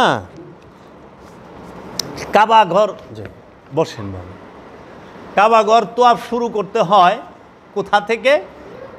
যেই পাশে হাজরে আসওয়াদ আছে সেই পাশ থেকে অ্যান্টি ক্লক ওয়াইজ। কেন? কারণ বাম দিক থেকে শুরু হয়। আমাদের হাকিকতে হার্ট মানে কলব বলা হয় বাম স্তনের 2 আঙ্গুল নিচে। মানে আমরা যারা তরিকতপন্থী এবং মেজাজি এবং হাকিকির মধ্যে লতিফা দেখায়, বাম স্তনের 2 আঙ্গুল নিচে কলব। তো কলব যেন কাবার নিকটে। এখন যদি ডাইন থেকে শুরু করেন তাহলে কলব এই পাশে, দূরত্ব হয়ে যায় না? এর জন্য বাম থেকে শুরু করে। কলব আর কাবা খুব নিকটে, কলব আর কাবা শরীফ খুব নিকটে।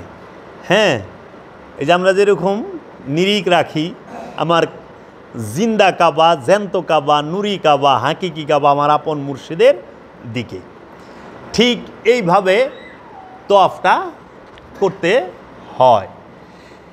এখন এই কাবা ঘরের গিলাপের নাম হইল কাছুয়া, এবং আপনি যদি খেয়াল করেন কাবার দক্ষিণ পশ্চিম কর্নারে আছে সাফা পাহাড়। এই পাহাড় কাবার কিছু নিকটে, তাহলে সাফা নামক যে পাহাড়, সেই পাহাড়টা কোথায়? কাবার দক্ষিণ পশ্চিম কর্নারে আছে। হ্যাঁ, এই যে কাবাঘরের আগের ছবি দেখেন, কাবাঘরের সাথে কত ঘর আছিল, সব ভাঙ্গা সমান করছে। হ্যাঁ, আপনারা যদি ইউটিউবে সার্চ দেন 100 years বিফোর মক্কা কাবা, 1928 সালের ভিডিও বাইরেইব। এই যে জাহাজে চইরা যে হাজিরা যাইতো না, লঞ্চে চইরা, এই হাজিগো ভিডিও পাবেন। পাকিস্তানের যে প্রেসিডেন্ট মোহাম্মদ আলী জিন্না, তিনি তার ওয়াইফ সহ তওয়াফ করতেছেন, সেইটার ভিডিও আপনারা পাবেন, উঠে চইরা কীভাবে যাইতেছে। তো এই কাবার দক্ষিণ পশ্চিম কর্নারে আছে সাফা পাহাড়। এই পাহাড় কাবার কিছু নিকটে। আর মারওয়া পাহাড় হচ্ছে দক্ষিণ পূর্ব কর্নারে, একটু দূরে হাজরে আসওয়াদের থেকে। তো এই সাফা এবং মারওয়া পাহাড়ের দূরত্ব হইল 450 মিটার, হাফ কিলো। এই জায়গাটাকে বলা হয় মাসআ, মাসা, মাসা, এই যে দৌড়ায় না, মাসা, মাসা আল মাসা, এটার দূরত্ব হইল 450 মিটার। আর সাফা মারওয়ার পাহাড়ের মাঝখানে যে আমরা দৌড়াই না, এই দৌড়ানোর নামকে বলা হয় যে সাইয়ি, সাইয়ি, সাইয়ি বলা হয় যে এই যে সাফা মারওয়ার মাঝখানে যে আমরা দৌড়াই। হ্যাঁ, এখন সাফা শব্দের অর্থ কি? সাফা হচ্ছে শুদ্ধি। সাফা শব্দের অর্থ হইল শুদ্ধকরণ। মারওয়া শব্দের অর্থ কি? নির্মলতা। সাফা শব্দের অর্থ হলো শুদ্ধকরণ, আর মারওয়া শব্দের অর্থ হইল মিলন। কি? নির্মলতা। মারওয়া নির্মলতা এবং শুদ্ধতার প্রতীক, সাফা এবং মারওয়া। আর কাবা মানে হইল মূল লক্ষ্য। মূল লক্ষ্যকে বলা হয় কাবা। কাবা যেখানে, কাবা ঘরকে কোরআনের ভাষায় বলা হয় মসজিদুল হেরেম। কাবা যেখানে অবস্থান করেন সেই স্থানকে বলা হয় বাক্কা। আর কাবা যেই শহরে অবস্থান করে সেই শহরকে বলা হয় মক্কা। মক্কা মানে হচ্ছে যেখানে মোয়া নাই, মোয়া মাফি, মানে পানি যেখানে নাই, শুধু পাথর আছে, পানি শূন্য স্থানকে বলা হয় মক্কা। আর এই মক্কার মধ্যে যে স্থানে কাবা, এই জমিনটাকে বলা হয় বাক্কা। বাক্কা মানে হইল যে জমিন কান্না করে, রোনেওয়ালা জমিন, কান্না করনেওয়ালা জমিনকে বলা হয় বাক্কা। বাক্কার দলিল কোথায়? সূরা আল ইমরানের 96 নম্বর আয়াতে, ইন্না আউয়ালাল বাইত হুদিয়া লিন্নাস লাল্লাযী মিনাল বাক্কা। এটা মুবারাকাতান, মুবারকময় স্থান এবং আলমের জন্য হেদায়েত। তাই আল্লাহ কোরআন বাক্কা কাবা সম্পর্কে কি বলছেন? ওয়া জাআলনা বাইতা মাসাবাতাল লিন্নাস, আমি মানব জাতির মিলন কেন্দ্র হিসেবে ঘরকে নির্বাচন করেছি। আবার এখানে বলতেছে মানব জাতির হেদায়েত কি? বাক্কা। মক্কা না হলে বাক্কা, রোনেওয়ালা জমিন। আচ্ছা, এখন আরাফায় যান আপনি। এই আরাফা শব্দের অর্থ কি? মিলনস্থল। আরাফায় মিলন স্থল, আরাফায় কে মিলে? আদম এবং সাধক।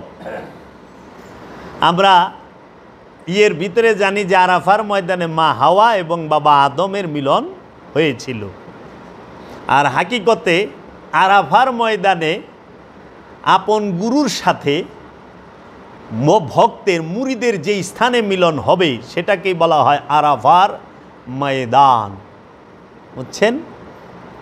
হাকিকি এবং মেজাজি, জাহের আর বাতেনের সমন্বয়েই ইসলাম। জাহের আর বাতেন যেখানে সমন্বয় হবে ওইটি ইসলাম। ইসলাম সার্বজনীন, কাবা সার্বজনীন। হুদাল্লিন নাস, হুদাল্লিন নাস, হুদাল্লিল মুসলিমিন নাই তো, মুসলমান নাই তো। হুদাল্লিন নাস ইন্না আউয়ালাল বাইত হুদিয়ালিন নাস। সর্বপ্রথম যে ঘরটি আল্লাহ তৈরি করেছেন তার নাম বাক্কা। সেই বাক্কা মানব জাতির মিলন, হেদায়েত। খালি গ্লাস পিপাসা মিটায় না বাবা, অবশ্যই জল থাকতে হবে, পানি থাকতে হবে। তাই ওই হাকিকি কাবা যেই পর্যন্ত মেজাজি কাবায় না ঢুকবো, মেজাজি কাবাও হেদায়েত করতে পারবে না হাকিকি কাবারে ছাড়া। এর জন্য হাকিকি কাবা বাবা আদম, হাকিকি কাবা বাবা শীষ আলাইহিসসালাতু ওয়াসসালাম, হাকিকি কাবা হজরত ইদ্রিস আলাইহিসসালাম, হাকিকি কাবা হজরত নূহ আলাইহিসসালাম, হাকিকি কাবা হজরত সালেহ আলাইহিসসালাম, হাকিকি কাবা হজরত দাউদ আলাইহিসসালাম, হাকিকি কাবা হজরত ইউনুস আলাইহিসসালাম। এই 7 জন নবী হইল আল্লাহর নবী ইব্রাহিম আলাইহিসসালামের পূর্বে। ইব্রাহিম নবীর ঘরের থেকে বাকি 18 জন নবী কে? ইব্রাহিম খলিলুল্লাহ, ইসমাইল জবিহুল্লাহ, ইসহাক আলাইহিসসালাম, ইয়াকুব আলাইহিসসালাম, ইউসুফ আলাইহিসসালাম, শোয়েব আলাইহিসসালাম, জাকারিয়া আলাইহিসসালাম, ইয়াহিয়া আলাইহিসসালাম এবং দাউদ আলাইহিসসালাম, সুলাইমান আলাইহিসসালাম। এবং আপনি যদি এইদিকে করেন হজরত ইমরান আলাইহিসসালাম, তার ছেলে হারুন আলাইহিসসালাম, হজরত মুসা আলাইহিসসালাম, মুসা আলাইহিসসালামের ভাই হারুন আলাইহিসসালাম। এবং এইদিকে যদি আপনি খেয়াল করেন ঈসা আলাইহিসসালাম এবং মুহাম্মদ সাল্লাল্লাহু আলাইহি ওয়াসাল্লাম এবং যুলকারনাইন তিনি, এবং হজরত খিজির আলাইহিসসালামকেও উল্লেখ করা হয়েছে। ও মিয়া, আগে জানো পরে মানো। নূরে হকে হক আছে, হক চিনো আগেই। পারো যদি আবাদত করো শেষ ভাগেই, না চিনে আবাদত করিবে কাহার। ভূতের বন্দিগি হবে, হবে না খোদার। না বলো খোদার নাম, না বলো রসুল, এক নামে পীর মুখে বোলাও কেবল। তব জন্য পীর যদি করে আরাধন, তবেই তো সন্তুষ্ট হবে প্রভু নিরঞ্জন। তুমি পাপী শত পাপী তাতে দোষ নাই, তুমি ফানি পীর ধনী তার স্থানে চাই। মুর্শেদ হাসরে গতি খলিফা নবীর, শত নবী সাথী নহে কিন্তু নিজ পীর। বাবা জান শরীফ শাহ সুরেশ্বরী কেবলায় কাবার কালাম। বাবা, তাই আমরা দেখতে পেলাম আল্লাহর জলিল কাবা আল্লাহ নিজে আদম সফিউল্লাহকে বানাইছে আল্লাহ নিজ হাতে।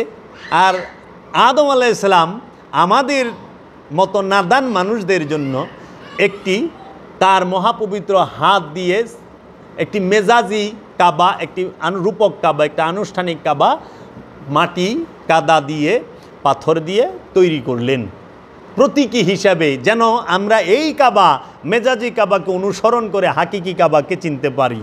এই মেজাজি কাবাকে যেভাবে তোয়াফ করতে হয় ঠিক হাকিকি কাবাকে ওইভাবে তোয়াফ করতে হবে।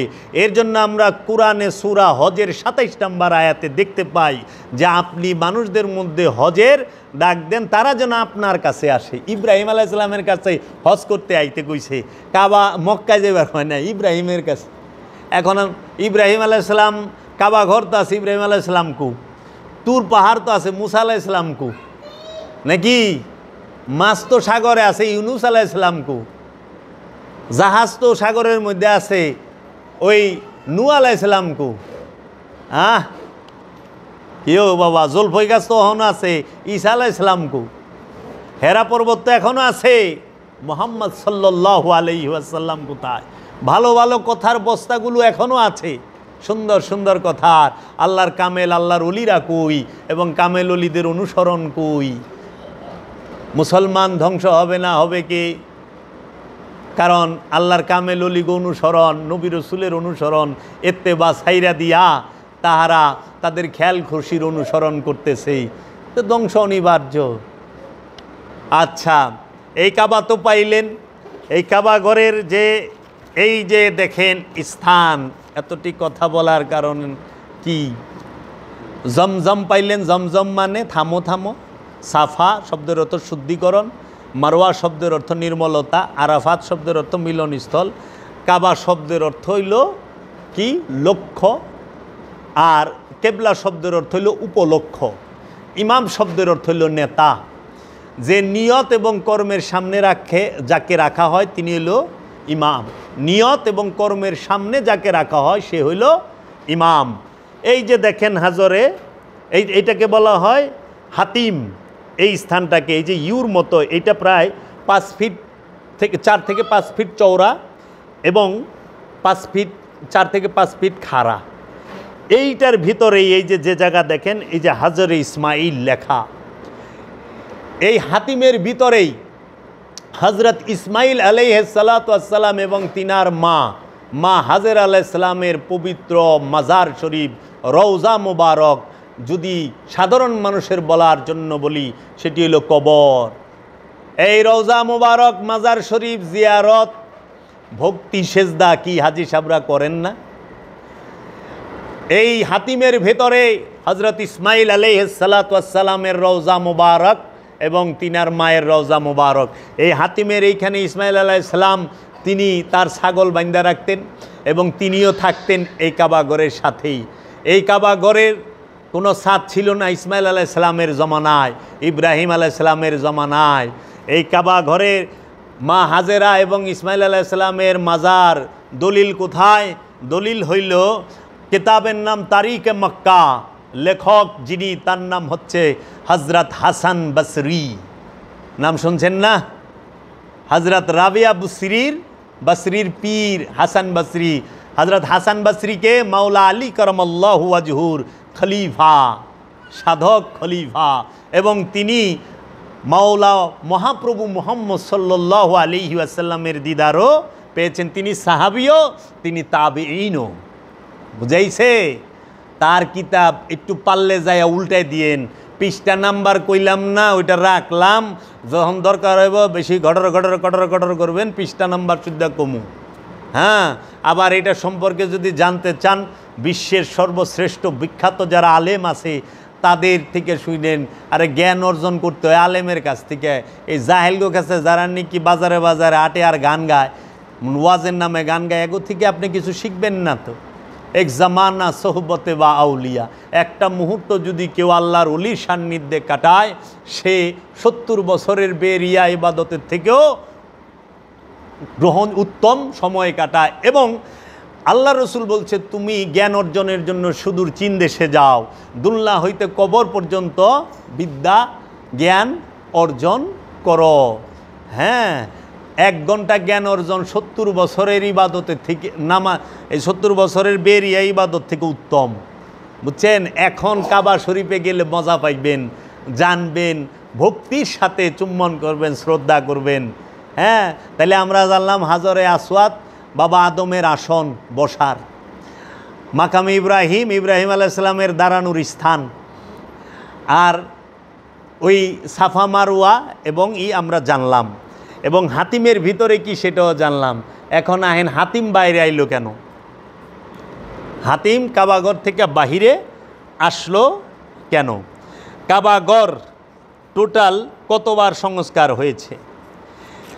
আপনি কাবাগর প্রথমবার তৈরি করেন বাবা আদম, সংস্কার করেন হজরত শীশ আলাইহিস সালাম। তারপরে তৃতীয়বার কাবাঘরকে সংস্কার করেন হজরত ইব্রাহিম আলাইহিস সালাম এবং ইসমাইল আলাইহিস সালাম। চতুর্থবার কাবাঘরকে সংস্কার করেন কওমে উমাল, যেই কওমের মধ্যে, যেই গোত্রের মধ্যে ইসমাইল নবী বিবাহ করেছেন।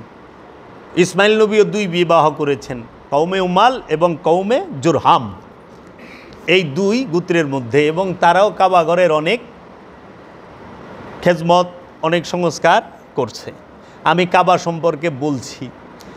আর তারপরে 6 নম্বরে কাবাঘর মেরামত করেন কুসাই বিন কেলাব, যিনি ছিলেন রসুল সাল্লাল্লাহু আলাইহি সাল্লামের বড় বাবার দাদা। আল্লাহর রসুল মুহাম্মদ সাল্লাল্লাহু আলাইহি ওয়াসাল্লামের বড় বাবা যিনি, তার দাদা ছিলেন কুসাই বিন কেলাব। কাবাঘরে আগে ছাদ ছিল না, এই কুসাই বিন কেলাব সর্বপ্রথম কাবাঘরের ছাদ দেয়। মহানবীর বড় বাবার দাদা কুসাই বিন কেলাব, তিনি বড়ই গাছের লাকড়ি দিয়া আর খেজুর গাছের লাকড়ি দিয়া এই কাবাঘরের ছাদ নির্মাণ করেন সর্বপ্রথম। ও বাবা, যারা নাকি কয় মুশরিক ও মুক্তমুখ কয় না, এই ওয়াহাবিরাই, এই জালেমেরা, তে কাবাঘরের ছাদ দিহি বানাইছে মহানবীর বড় বাবার দাদায় কুসাই বিন কেলাব। কিও কাবা মানতো না? কাবা না মানলে ছাদ দেয় কেমনে? আচ্ছা, তারপরে 7 নম্বরে কাবাঘর সংস্কার করেন। ওই সময় এই হাতিম কাবাঘরের ভিতরে ছিল, কাবাঘরটা অনেক বড় ছিল। 7 নম্বর, রসুল সাল্লাল্লাহু আলাইহি সাল্লামের বয়স যখন 14 বছর, তখন প্রচণ্ড বৃষ্টি হয় মক্কায়। মক্কার পাহাড়ি ঢলে কাবাঘরের 2 পাশের 2 দেয়াল ফাইটা যায়। হ্যাঁ, এই 2 দেয়াল সংস্কার করার জন্য ওই সময় ওই মক্কার মানুষের কাছ থেকে টাকা উঠাইছিল, বলে যে কোনো হারাম টাকা পয়সা আমরা নিমু না, হালাল টাকা পয়সা নিমু। যাই হোক, ওটা ওনাদের বিষয় কয়। তো ঠিক আছে, কাবাঘরের টাকা পয়সা উঠাইছে। উঠানোর পরে ওনারা এই কাবাঘর নির্মাণ শুরু করছে। এখন ওই দেয়াল ভাঙব কি? কারণ মহানবীর আবির্ভাবের 50 দিন আগে বাদশাহ আবরাহা হস্তি বাহিনী লয়ে আইছে কাবাঘর ভাঙার জন্য, সমূলে ভাঙ্গা ভালাইব।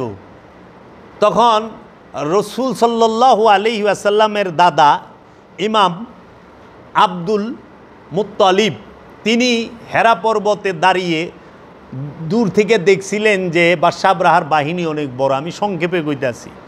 তখন বাদশাহ আবরাহার এই বাহিনীর সাথে প্রোটেস্ট করার মতো এই কাবাঘরের রক্ষার জন্য আব্দুল মুত্তালিবের কাছে ওই শক্তি ছিল না,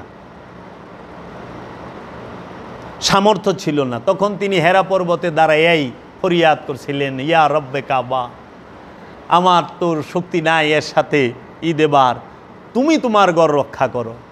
সঙ্গে সঙ্গে আল্লাহ রব্বুল আলামিন আবাবিল পাখি পাঠাইল।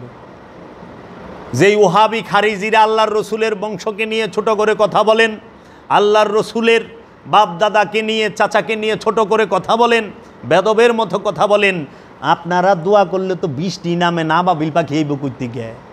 হ্যাঁ, আপনারা মাস টু প্যালেস্টাইনে যে আম চুরি করেন, আপনি বললে এই চরিত্র এত হস্তা। একটু বাসাই কইলাম, কিছু মনে করেন না, প্রেমের মাধ্যমে কইলাম। নিজে গো বিচারটাকে কইরেন, কারে কি বলেন। সঙ্গে সঙ্গে আল্লাহ বাবিল পাখি পাঠাইয়া বাদশাহ আবরাহার হস্তি বাহিনীকে চাওয়ানো ঘাসের মতো কইরা বাদশাহ আবরাহার সব কিছু ফালাই তুইয়া ভাইগে গেছে। ওই মালমূল ফালাই তুইয়া গেছে, সে কিনা আবার 3 জনে আনছে। হজরত উসমানের বাবা আফফান এবং মহানবীর দাদা আব্দুল মুত্তালিব এবং এই যে বাবায় আপনার ওইখানে ওই যে মুগিরার এই ওনার নাম হইল আব্দুর রহমান ইবনে আউফ, এদের বংশধরেরা এই 3 জন ধনী হইল। সবচেয়ে বেশি মাল আসিল, ওম থেকে স্বর্ণদানা পাইছিল বেশি হইল হজরত উসমানের বাবায়। ফালাই দিয়ে ভেঙে গেছে তো, এই উট পাইছে, দুম্বা পাইছে, ছাগল পাইছে, সব পাইছে, মালদার হইল না। আচ্ছা, মহানবীর বয়স যখন 14, তখন এই কাবাঘরের মেরামতের জন্য, কাবাঘরের মেরামতের জন্য টাকা উঠাইলে 2 দেয়ালকে ভাঙবো, কারণ সবাই ডরায়, আই হাই রে কাবায় হাত দিলেই আল্লাহর গজব হইব। তখন এই মুগিরা, খালিদ বিন ওয়ালিদের যে পিতা, উনি হইল এই মুগিরা কি করলো, যায়া এই কাবাগরের পাথর ভাঙার জন্য তিনি করলেন। এই মুগিরা কাবার দেয়াল ভাঙলো। কাবার দেয়াল ভাঙ্গা জিদ্দার থেকে, বন্দর থেকে পাথর আইনা এটারে মেরামত করে কাবার দুই পাশে। কাবাগরের কিন্তু দুইটা দরজা আছিল, আপনারা জানেন না? জীবনও শুনেন নাই। কাবাগরের একটা দরজা বন্ধ করছে। কাবাগরের দুই দরজা কে বানাইল? আল্লাহর রসুলের ইচ্ছা ছিল কাবা শরীফের দুইটা দরজা হবে।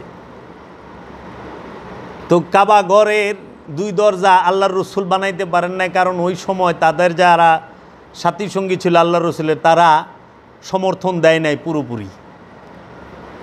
কারণ মক্কার মানুষও তো তখন রসুলের আর এই মূল হলো কাবা। কাবার চাবি থাকতো এই আফফান এদের কুমরে, আর রসুলের বাপসাসাদের কুমরে। রসুলের ওই অঞ্চলের মানুষেরা কাবা খুব দেখাশুনে রাখতো। তারা কাবা হাজি গো পানি পান করাইতো। কোরআনও আছে যে হাজিদের পানি পান করানে আর কাবা ঘরের চাবি কুমড়ে রাখলেই সোয়াব হয় না। হ্যাঁ, সোয়াব কিসে কিসে হয় কুয়ে থুয়ে দিছে। ইমান আনন্দ লাগবো রসুলের উপরে, তাইলে সেন মঙ্গল। ইমান নাই, কাবা ঘরের চাবি রাখলে কি? হ্যাঁ, গুরুর প্রতি ভক্তি প্রেম নাই, কিন্তু আগরবাতি ধরায় ঘুরাইলে কাম হইব না। আগে প্রেম ভক্তি আদব লাগবো। আদব ভক্তি মহব্বত তিনটা হইল মূল। তো এই কাবা ঘরের যে নির্মাণ করলেন রসুলের জমানায়, তো রসুলের আবির্ভাবের পূর্ব থেকেই কাবাগরের রজব মাসে 3টা দিন কাবাগরের দরজা খোলা থাকতো। 13, 14, 15। এই 13 তারিখে কাবা ঘরের ভিতরে মক্কা নগরীর নারীরা কাবা ঘরের ভিতরে বৈশা ইবাদত বন্দিগি করার সুযোগ পাইতো। ওই দিনই ছিল নারীদের জন্য নির্দিষ্ট করা। 14, 15 এই 2 দিন হইল রজবের কাবা ঘরের মধ্যে।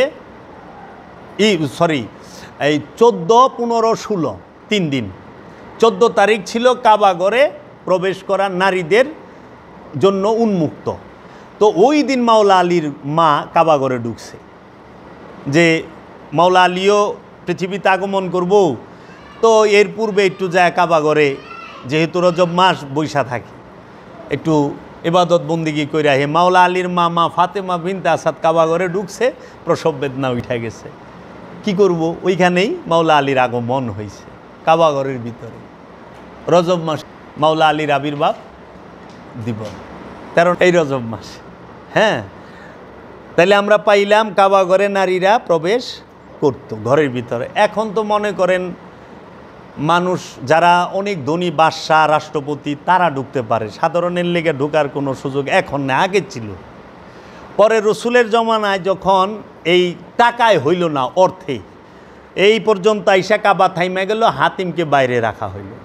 এই হাতিমের এই অংশটার মধ্যে এই হজরত ইসমাইল এবং মা হাজেরার রওজা। তো একদিন মা আয়েশা বলল, হাদিসের মধ্যে আসছে, মা আয়েশা বললে আমি কাবা ঘরে প্রবেশ করব। তখন আল্লাহর রসুল হাত ধরে হাতিমে নিয়ে দাঁড় করায় দিলেন, যে হাতিমের ভিতরে যে দাঁড়ায় সেও কাবা ঘরের ভিতরেই দাঁড়াইছে। এটা কাবা ঘরেরই ইচ্ছা অংশ হাতিমের মধ্যে। হ্যাঁ, এবং এটা খুব বরকতময় জায়গা। এবং এই মিজাবে রহমত কাবা ঘরের ছাদের পানি এখানে পড়ে। তা এখন কাবা ঘরের এরপরে মহানবীর পরে যে খোলাফায়ে রাশেদিনের জমানায় গেল, কারবালা ঘটার পরে এজিদ মক্কা আক্রমণ করে। এজিদ যখন ক্ষমতায়, তখন মক্কার গভর্নর ছিল আবদুল্লাহ ইবনে জুবাইর, হজরত আবু বকর সিদ্দিকের বড় মেয়ের ঘরের নাতি হজরত জুবাইর রাদিয়াল্লাহু তাআলা আনহুর ছেলে আবদুল্লাহ ইবনে জুবাইর।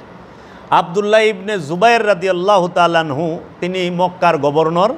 কাবা তার নিয়ন্ত্রণে, সে কাবার খাদেম, কাবা শরীফের। তো কাবা শরীফের খাদেম হজরত আবদুল্লাহ ইবনে জুবাইর।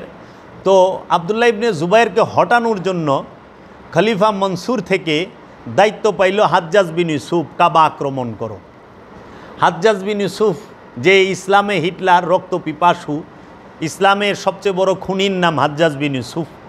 এই হাজ্জাজ বিন ইউসুফ সে কাবা আক্রমণ করলো, মক্কা আক্রমণ করে মক্কা অবরোধ করে রাখলো এবং কাবা ঘর আক্রমণ করাতে ওই যে ওই গুলালি বাস ছিল না, যে পাথর দিয়ে যখন টানা দিয়ে ফেঁকে না, তো ওই পাথর যায় কাবায় ঘরের লাইগে একদম ভাঙ্গা কাবা মিশা গেছিল মাটির সাথে। কাবা ঘরকে ভাঙ্গা মাটির সাথে মিশাইয়া দেয়। এই এজিদ যখন, সরি হাজ্জাজ বিন ইউসুফ না, এজিদ, ভুল হইছে আমার। এজিদ যখন কাবায় আগুন দেয়, কাবা আক্রমণ করে এজিদের সময়, এজিদ যখন কাবায় আগুন দেয়, এই এজিদ কারবালা ইমাম হুসেন আলাইহিস সালামকে শহীদ কইরা এজিদ বাহিনী কাবা আক্রমণ করে, মক্কা আক্রমণ করে, কাবা ঘরে গিলাপ আগুন ধরায় দেয় এবং কাবা ঘরকে অনেক ক্ষতি করে এবং কাবা ঘরের একটা অংশ ভেঙে ফেলে। সেইটাকে সংস্কার করেন হযরত আব্দুল্লাহ ইবনে জুবাইর, তখন তিনি মক্কার গভর্নর, কাবা খাদেম তিনি। এই আব্দুল্লাহ ইবনে জুবাইর তখন কি করেন, কাবা ঘরের 2টা দরজা করে।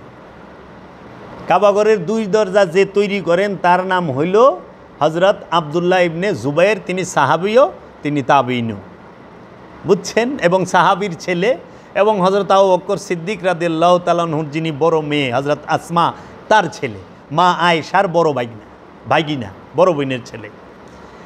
তিনি যখন এই কাবা ঘরের 2 দরজা করলেন, এক দরজা দিয়ে হাজিরা ঢুকে, আরেক দরজা দিয়ে বের হয়,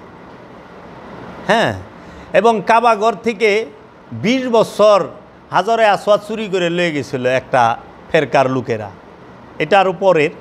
তো কাবা ঘরে যখন নাকি 2টা দরজা হইল, এরপরে এজিদ মইরা গেল। এজিদ মইরা যাওয়ানোর পরে যখন বনু উমাইয়ারা, খলিফা মনসুর ক্ষমতায় আসলেন, তিনি কি করলেন, তার যে জেনারেল হাজ্জাজ বিন ইউসুফকে বললেন, মক্কা থেকে আব্দুল্লাহ ইবনে জুবাইরকে সরায় দাও, মক্কা আক্রমণ করো। তখন মক্কা আক্রমণ করে ওই যে পাথরের গোলা ফেইকা কাবা ঘর ভাঙ্গা ফালাইল। কাবা ঘরে যে আঘাত লাগে, উনি ভাঙারিয়ে যায় নাই হাজ্জাজে, কিন্তু ওনার হামলার মধ্যে এটা ভাঙে গেছে, লাইগে একদম লেভেল টু দ্য গ্রাউন্ড, মাটির সাথে মিলে গেল। হাজ্জাজ বিন ইউসুফ কী করলেন, আব্দুল্লাহ ইবনে জুবাইরকে গ্রেফতার করলেন এবং তাকে হত্যা করলেন।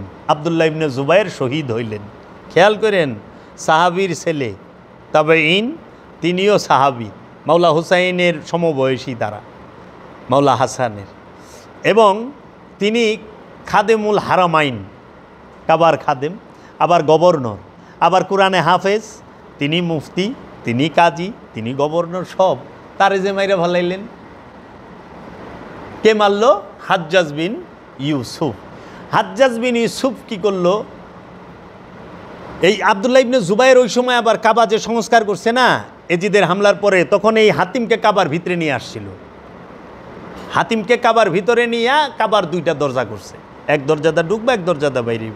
হাজ্জাজ বিন ইউসুফ আব্দুল্লাহ ইবনে জুবাইরকে শহীদ কইরা কাবা ভাঙ্গা আবার ফিরা কাবা নির্মাণ শুরু করলো।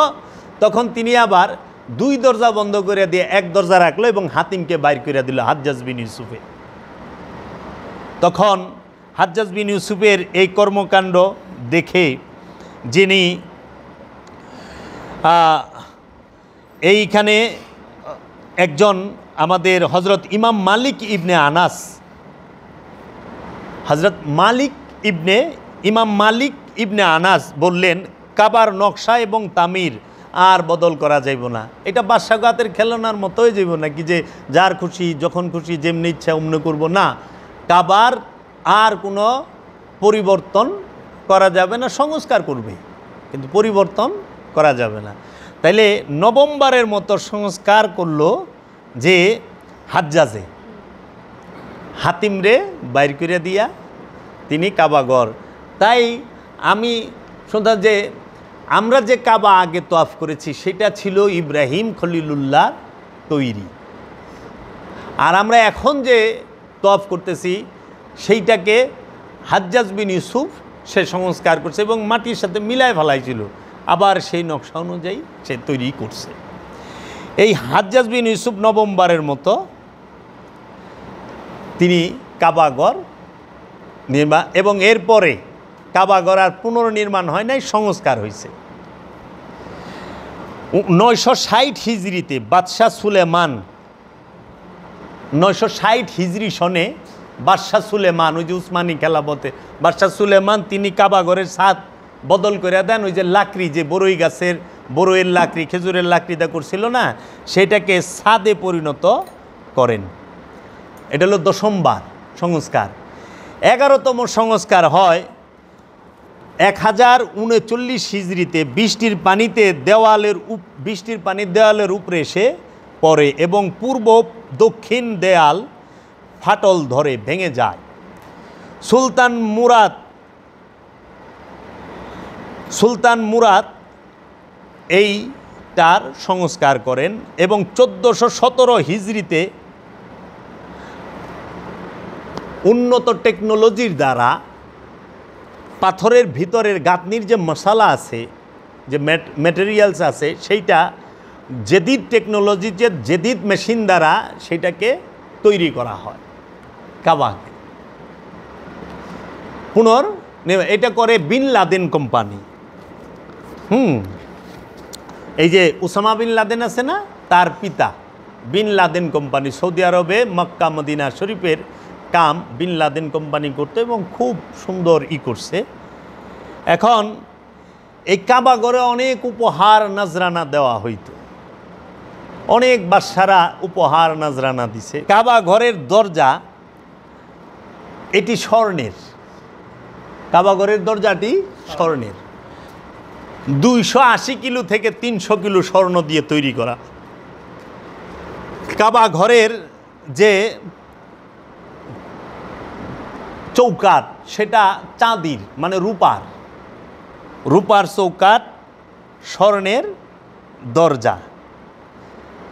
এই কাবা ঘরের যে দরজা স্বর্ণের, এটা কে দিল, কে বানাইল, জানা দরকার না? 280 থেকে 300 কিলো স্বর্ণ দিয়ে কাবা ঘরের দরজাটা তৈরি করে দেন 1979 সালের বাদশাহ খালিদ, কিং খালিদ 1979 সালে কাবা শরীফের দরজা 280 থেকে 300 কিলো স্বর্ণ দিয়ে বানায়া দেন। এবং কাবা ঘরের একটি স্বর্ণের একটি তালা আছে, সেই তালাটি 1000 মিসকাল, মানে এক কেজির প্রায়, মানে 1000 গ্রাম নাকি 1000 বড়ি, মানে ওইখানে আরবিতে বলা হয়েছে মিসকাল। এইটা বানায় দেয় আপনার কাবা ঘরের তালাটা নজর হিসাবে। এই যে নজরানা দেই না আমরা অনেক সময় মসজিদে, দরবারে, মাজারে, এই 1000 মিসকাল দিয়ে যে এই তালাটা বানায় দেন তিনি আরেক বাদশাহ। এই বাদশারাই বিভিন্ন সময় স্বর্ণের উপহার, কাবা ঘরের যে প্যারাকগুলো এগুলো স্বর্ণের, এই যে পাত্রীগুলো স্বর্ণের, কলস আছে স্বর্ণের, 2টা চাঁদ হযরত উমর রাদিয়াল্লাহু তাআলা দিয়েছিলেন স্বর্ণের, আমি বলছি। তো কাবা শরীফও নজরে নিয়াজ করতো। আবার কাবার মালও অনেকে খাইতো, আবার কাবার জিনিস চুরিও করতো। ওই যে বনু যে জুরহামের কথা কইলাম, কওমে উমাল আর কওমে জুরহাম, এদের মধ্যে এই কাবা শরীফের মাল খাওয়া লইয়া দ্বন্দ্ব লাগছিল। এবং আগে কাবা ঘরের গিলাপ 5 কালারের ছিল, এখন কাবা ঘরের গিলাপ হয় 2 রঙের, একটা হলো কালো আর একটা হলো সোনালি। এই যে গিলাপের মধ্যে যে সোনালি কালারের লেখা দেখেন আরবি, এগুলো সব স্বর্ণের লেখা হয়। এই কাবা ঘরের গিলাপটার দাম বলা হয় 20 লক্ষ রিয়াল, বুঝছেন? তো আমরা এই কাবা ঘরের যে জান্নাতের যে 8 দরজা, এটা কাবা ঘরকে কেন্দ্র করে, কাবা ঘরের ইর্দ গির্দ কেন্দ্র করে। এই কাবা ঘরের এই আশেপাশে অনেক নবী আলাইহিস সালাতু ওয়াস সালামের মাজার শরীফ আছে, বুঝছেন? সব কিছু ভাঙ্গা চুইরা সমান কইরা এটাকে বৃহৎ করা হয়েছে, আরও পরিবর্তন হবে, আরও সংস্কার হবে। এই যে 2030 সালের মধ্যেও নতুন সংস্কার আমরা দেখতে পাব। হ্যাঁ, তারপরে আপনি এই বিষয়গুলো যদি জানেন, তা আমরা যে জায়গার থেকে শুরু করছিলাম যে আজকে আমাদের বিষয় ছিল হজ, কুরবানি আর হইল কাবা। এই কাবা সম্পর্কে আমি মেজাজি যে ধারণাটা, যে ইতিহাস বললাম, এই ইতিহাসগুলো আমি দিন ক্ষণ সময় বইলেই বললাম, সাল। কখনোই আপনারা 2024 সাল দিয়া 570 বিচার করবেন না। 2024 সালে আতমোজা, পাও মোজা, বরকা টরকা সব আছে, পাগড়ি আছে, পাঞ্জাবি আছে, টুপি আছে, না জুব্বা কুব্বা সব আছে। 570 সালে করলে সবার জুব্বা কুব্বা পাগড়ি ছিল না, এত টাকা পয়সা তাগো ছিল না। হ্যাঁ, আর আতমোজা পাও মোজা 570 সালে ছিল না।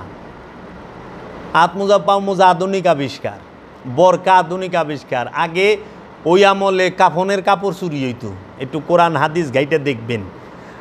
হ্যাঁ, সূরা বুখারী শরীফে যে সালাত অধ্যায়, সেখানে আপনারা পইরা দেখবেন যে আল্লাহর রসুলের সাথে যারা হজে অংশগ্রহণ করতো, অনেকের 2 টুকরা কাপড় ছিল না, অনেকে কাপড় ছাড়াও করতো। আল্লাহর রসুল বইলা দিছে, সামনে বার থেকে হজ করতে পারবে না কেউ কাপড় ছাড়া, এবং কোনো মুশরিক পারবা না। এটা হাদিসে পাই, সালাত অধ্যায়ে গেলেই পাইবেন। যতটুকুই পড়ি, পড়াশোনা করি, একটু চোখ খুইলা মন দিয়া চেষ্টা করি আর কি, এইটা যে সত্য জানানোর চেষ্টা করি। এখন কুরবানির বিষয়ে আমি অন্য সময় করুমনি, রাইত হয়ে গেছে গা, তোমরা ধৈর্য হারায় ফেলাইবা, তোমার মাথার উপর দা যাইব। কুরবানি বিষয়টা আবার রাতের যদি সময় হয় কমু। হ্যাঁ, ইয়া মুহাম্মদ রোজ আজল সে, ইয়া মুহাম্মদ রোজ আজল সে मैं तेरा दीवाना।